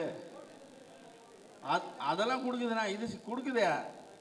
இசிஎம் வந்து ஒரு ஆக்டிவேட்டர்ஸ். இப்போ ஹெச்டி காயிலுக்கு பவர் போகணுன்னா 12 வோல்ட் போகுதுன்னு சொல்லிட்டோம். இசிஎம் என்ன கொண்டு சேர்க்கணும்? அடுத்தது கரெக்டு, எர்த்தை தான் சிக்னலாக கொண்டு போகுது. எல்லாத்துக்குமே பவர் போயிடும். எல்லாத்துக்குமே 12 வோல்ட் பவர் போயிடும். சாவி ஆன் பண்ண உடனே ECM உடைய வேலை என்ன? எப்போ எர்த்த கொடுக்கணுங்கிறது மட்டும்தான் ஒரு வேலை. எப்போ எர்த்த கொடுக்கணும், எர்த்தை எப்போ கொடுக்கணும், எப்போ கொடுக்கக்கூடாதுங்கிறத முடிவு எடுக்கிறது எல்லாமே ECM, the master, the king, அவர் தான். ஆனால் அதை நம்ம என்ன பண்ணுவோம், கைட்டி ஜல்லி விளையாடுற மாதிரி தூக்கி மேலே போடுறது, வானத்தில் வைக்கிறது, அதே மாதிரி வாட்டர் வாஷ் பண்ணுறான்னு படுக்கு போட்டு அடிக்கிறது, வெல்டிங் வைக்கும்போது கப்ளரை பிடுங்காமல் அது பாட்டுக்கு நல்ல நீட்டு ரோடாக போட்டு பற்ற வைக்கிறது, இதெல்லாம் செய்யாதீங்க.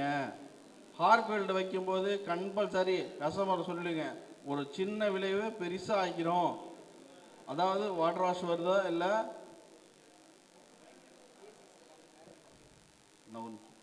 அது இருக்கும்போதே கழுவிட்டு அப்படியே ஸ்டார்ட் பண்ணிட்டு அப்படியே ஓட்டிகிட்டு வந்துடுவாங்க. அந்த மாதிரி தவறுகள் செய்யாதீங்க. அதை கைட்டி வச்சுட்டு வாட்டர் வாஷ் முடிச்சுட்டு கம்பல்சரி அந்த கப்ளர் எல்லாத்தையும் நல்லா ஏர் பிடிங்க. ஏர் பிடிச்சிட்டு WD-40 இருந்ததுன்னா அடித்து க்ளீன் பண்ணிவிட்டு அதுக்கப்புறமும் ஏர் பிடிச்சிட்டு மாட்டுங்க. மாட்டும்போது ஒவ்வொரு கப்ளர் மாட்டும்போது அந்த ஃபினிஷிங் டச்சுன்னு சொல்லுவோம், அது கிளிக்னு ஒரு சவுண்டு வரும். ஒவ்வொரு கப்ளர் மாட்டும் போதும் ஒரு ஒரு ஒரு சவுண்டு வரும். அந்த சவுண்டு வந்தால் கிளியராக வந்துச்சுன்னா மட்டும்தான் அது படிஞ்சிருக்குன்னு அர்த்தம். சும்மா சொருவிட்டோம் அப்படின்னு சொல்லி விட்டிங்கன்னா சிக்னல் சரியாக போகாது, வண்டி ஃபால்ட் ஆகும். நம்ம நினச்சிருப்போம் நம்மள்ட்ட வந்த வரைக்கும் அந்த வண்டி நல்லா இருக்கும், ஃபால்ட் அட்டன் பண்ணி கொடுத்ததுக்கப்புறம் நம்ம வந்தது ஒரு ஃபால்ட்டு, போகும்போது 10 ஃபால்ட் ஆகிடும். என்னன்னா நம்ம செய்யக்கூடிய வேகம், இந்த வண்டியை முடிச்சு அடுத்த வண்டி செய்யணும்னு என்ன பண்ணுவோம், சீக்கிரம் சீக்கிரம் சீக்கிரம் சீக்கிரம் எல்லாத்தையும் சொருவி விட்ருவோம். அதில் ஏதாவது ஒன்று லூஸ் ஆயிரும். சாவி ஆன் பண்ண உடனே அது ஒரு ஃபங்க்ஷன், மால் ஃபங்க்ஷன் கூட லைட் எரிய ஆரம்பிச்சிடும். எப்பயுமே பேட்டரியை கைட்டி வச்சுருங்க. வெல்டிங் வருதா, பேட்டரி கைட்டிருங்க, ECM தனியாக கைட்டி வச்சுட்டு எர்த்தை வச்சு வெல்டு பண்ணி முடிச்சுட்டு கம்பல்சரி ஃபஸ்ட்டு ECM, அதுக்கப்புறம் பேட்டரியுடைய மைனஸ் ப்ளஸ்ஸை மாட்டுங்க. வாட்டர் வாஷ் பண்ணும்போது அதே மாதிரி தான், பேட்டரியை கைட்டிட்டு நல்லா வாட்டர் வாஷ் பண்ணி எல்லாம் முடிச்சுட்டு எல்லாத்தையும் முடிச்சுட்டு லாஸ்ட்டாக பேட்டரி மாட்டுங்க. எடுத்தோடனே பேட்டரி மாட்டாதீங்க. உங்களுக்கு OBD யூஸ் பண்ணவே தேவையில்லை, மால் ஃபங்க்ஷன் கோடு பதிவும் ஆகாது.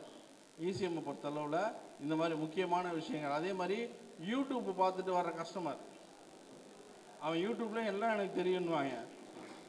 யூடியூப்பை பார்த்துருவாங்க, இப்படியா அப்படின்னு. நம்ம கடையில் வந்து தம்பி அந்த பச்சை கடைக்கு வந்து அந்த செட்டா அப்படியே கைட்டு அப்படியே கழுவி வச்ச அப்படி மாட்டி கொடுத்தா நான் வந்துட்டு அது அட்டன் ஆகிடும்.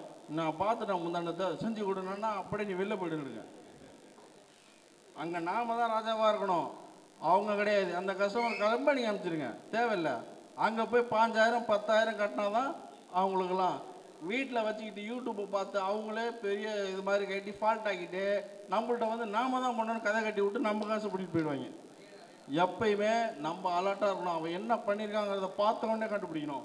தெரியும் நம்ம ஆளுங்க சாதாரணமாக சொல்லணும், நீ வர்றதுக்கு முன்னாடியே கப்ளர் கட்டிருக்க கண்ணுன்னு கண்டுபிடிச்சிடணும் அவனை.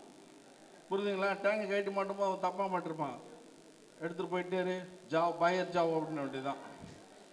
ஓகேவாண்ணா? நம்ம பாட்டுக்கு காசு வருதுன்னு பிரிச்சுட்டு அவன் நம்ம தலையே கட்டிடுவான். என்ன பண்ணுவான், நான்லாம் ஷார்ட் ஆகி வந்துட்டு இருந்தான், என்னமோ இது போயிடுச்சு அது போயிடுச்சுங்கிற. நான்லாம் எதுவும் கிடையாது, நீ கட்டு பாதி பணத்தை வந்துடுவான். அவங்க வீட்டிலேயே வீணாக்கியிருப்பான். ரேங்க் கனெக்ஷன் கொடுத்து வீட்டிலே வீணாக்கிட்டு நம்ம தாலே வேலையை முடிச்சுட்டு போய் நம்ம காசில் கொட்டை அடிச்சுட்டு கிளம்பிடுவாங்க. தயவு செஞ்சு யூடியூப் பார்த்துட்டு நம்மள்ட்ட ரொம்ப அறிவாளியாக மாதிரி பேசுகிறான் பாருங்க, அவனை அப்படியே தவிர்த்துக்கங்க. அதே மாதிரி OBD போட்டு யூஸ் பண்ணுறீங்கன்னா கஸ்டமரை வச்சுட்டு செய்யாதீங்க. மச்சான் உட்காரு உட்காரேன், நம்பாரு புதுசாக ஒன்று வந்து இது என்ன நேற்று கற்றுக் கொடுத்தாங்க அப்படின்ட்டு இந்த கலர் வேறு பாரு அப்படியே ஜாயின் பண்ணி கொடுத்தா உடனே அந்த ஃபால்ட்டெல்லாம் டக்கு டக்கு டக்கு டக்குன்னு கிளியர் ஆகிடும் அப்படின்னு அவன் ஒன்று வாங்கிடுவாங்க. வீட்டில் ஆன்லைன் போவான், 99 ரூபாய்க்கு ஒரு OBD வாங்குவான், 2500 ரூபாய்க்கு கப்ளர் செட்டு வாங்கி அவனே கிளியர் கொடுத்துருவான். ஏன்னா அவன் படிச்சிருக்கான். நாம் இப்போ தான் கற்றுக்கிட்டு இருக்கோம், அவன் நம்மளை விட அட்வான்ஸாக இருப்பான். தயவு செஞ்சு கஸ்டமர் முன்னாடி இந்த வேலைகளை நாங்கள் கற்றுக் கொடுக்குற விஷயம் வேறு, அதை பேணி பாதுகாக்கிறது உங்களுடைய வேலை. புரியுதுங்களாண்ணா?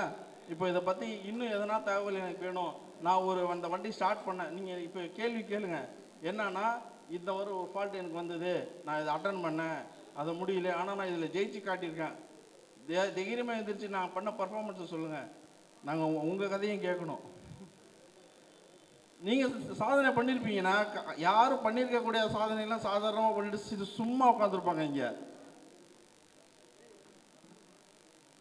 ஆக்டிவா 4G வருது, 6G வருதுல. இப்போது அந்த வண்டி வந்து ரன்னிங்கில் போய் ஆஃப் ஆகிடுச்சு. வண்டி ஃபோன் பண்ணி சொன்னாப்புல இப்போ ரன்னிங்கில் ஆஃப் ஆகிடுச்சு சொல்லிட்டாங்க. கஸ்டமர் தள்ளிட்டு வந்துட்டார். அப்புறம் நாங்கள் பிரித்து பார்த்ததில் 2 லைன் மாற்றி கொடுத்துட்டார். கைட்டு கணேசனுக்கு சால்ரிங் பண்ணி மாட்டிட்டேன். வண்டி ஓடி பார்த்து சூப்பராக இருக்குது. இவர் வா தம்பி போன உட்கார வச்சு எனக்கு கம்பெனி உள்ள கொண்டு விட்டார். மேனேஜரு ரொம்ப பழக்கம். இவர் பாட்டு இறங்கி இங்கிலீஷ் பாட ஆரம்பிச்சிட்டார். 15 நாள் வச்சிங்களே தம்பி 10 நிமிஷத்தில் ரெடி பண்ணிட்டான், நீங்கள் நல்லா இருப்பீங்களா அப்படி இப்படின்னு. நான் எடுத்து கும்பிட்டுட்டு நான் கடையை விட்டு வெளில வந்துட்டேன். நீ கதிரி கடை சாமி என்னை கோத்து விட்டு போடாத, நாளைக்கு வண்டி வந்தால் ஏன் நான் ஒரு வண்டி எடுக்க வந்தானே நீ வெளியில் போட்டுவிடுவான் அவன்.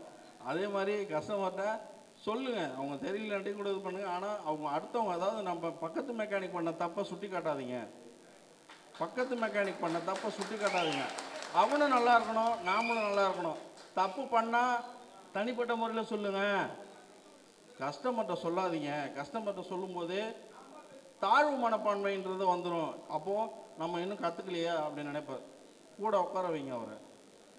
எப்பயுமே பழைய மெக்கானிக்கல் நான் குறை சொல்லணும் இல்லை, பழைய ஆளுங்க எல்லாம் என்ன பண்ணுவாங்கன்னா, பழைய டைமிங் வைக்கும்போது டீ வாங்கிட்டு வந்துவாங்க. எங்கள் ஓனர் ஓடி போய் ஏதோ சொல்ல அப்படின்வார், போயிடுங்க. அதை நம்ம பண்ணாதீங்க. நம்ம இப்போ என்ன பண்ணணும்னா, நம்ம கூட வர்றவங்களை வளர்க்கணும். அவங்களும் நல்லா இருக்கணும், நாமளும் நல்லா இருக்கணும்.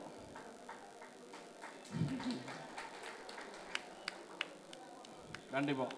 அடுத்தது நம்ம எக்ஸல் 100க்கு போகலாம். ஸ்கூட்டி பேப்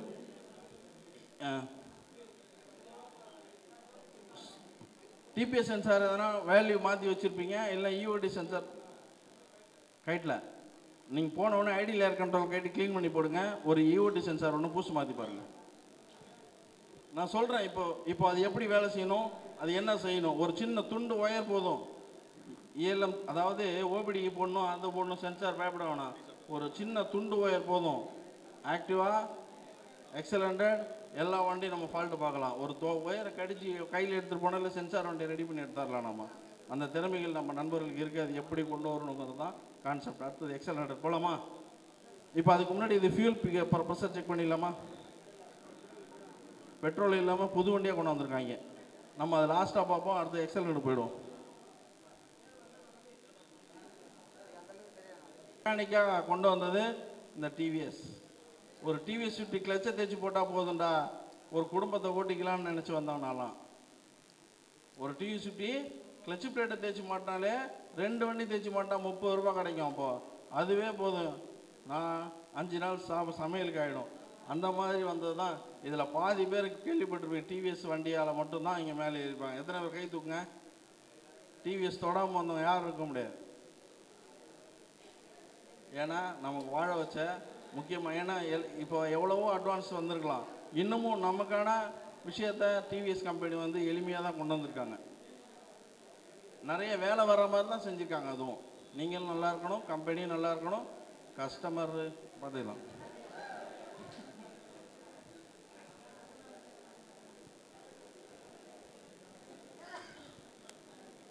இப்போ எக்ஸல் 100, இந்த எக்ஸல் 100ல் நான் இது நான் கஷ்டப்பட்டேன். இது எனக்கு இது வரைக்கும் தெரியல. யாராவது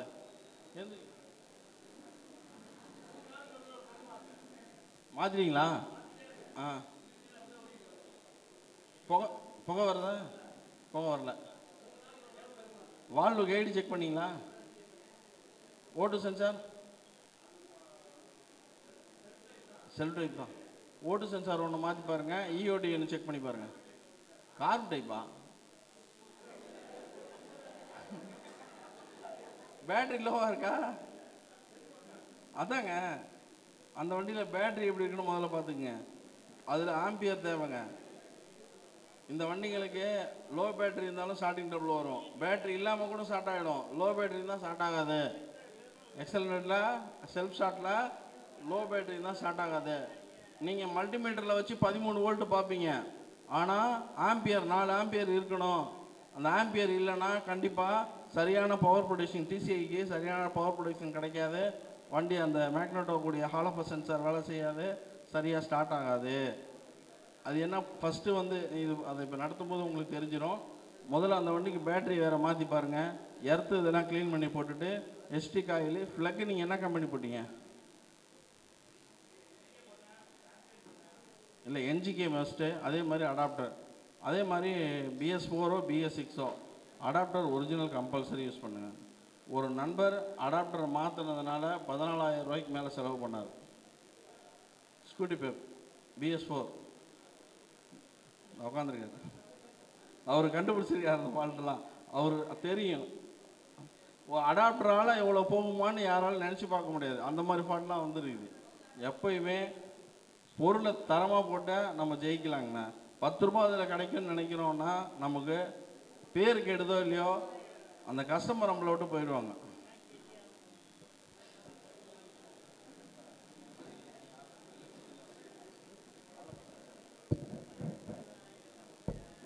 ஆனால் யாரும் எது போக முடியாது.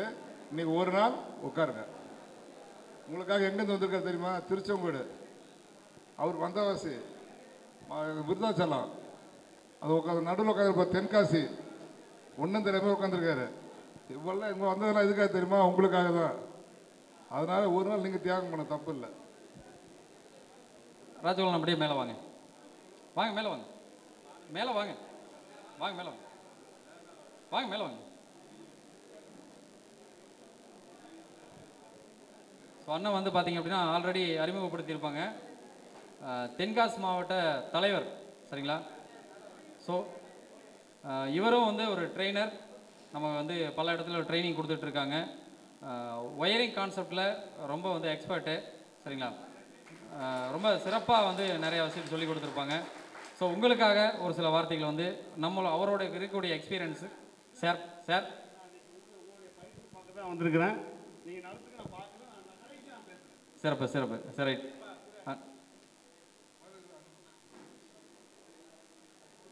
டீ சாப்பிடுங்க. ஸோ இப்போது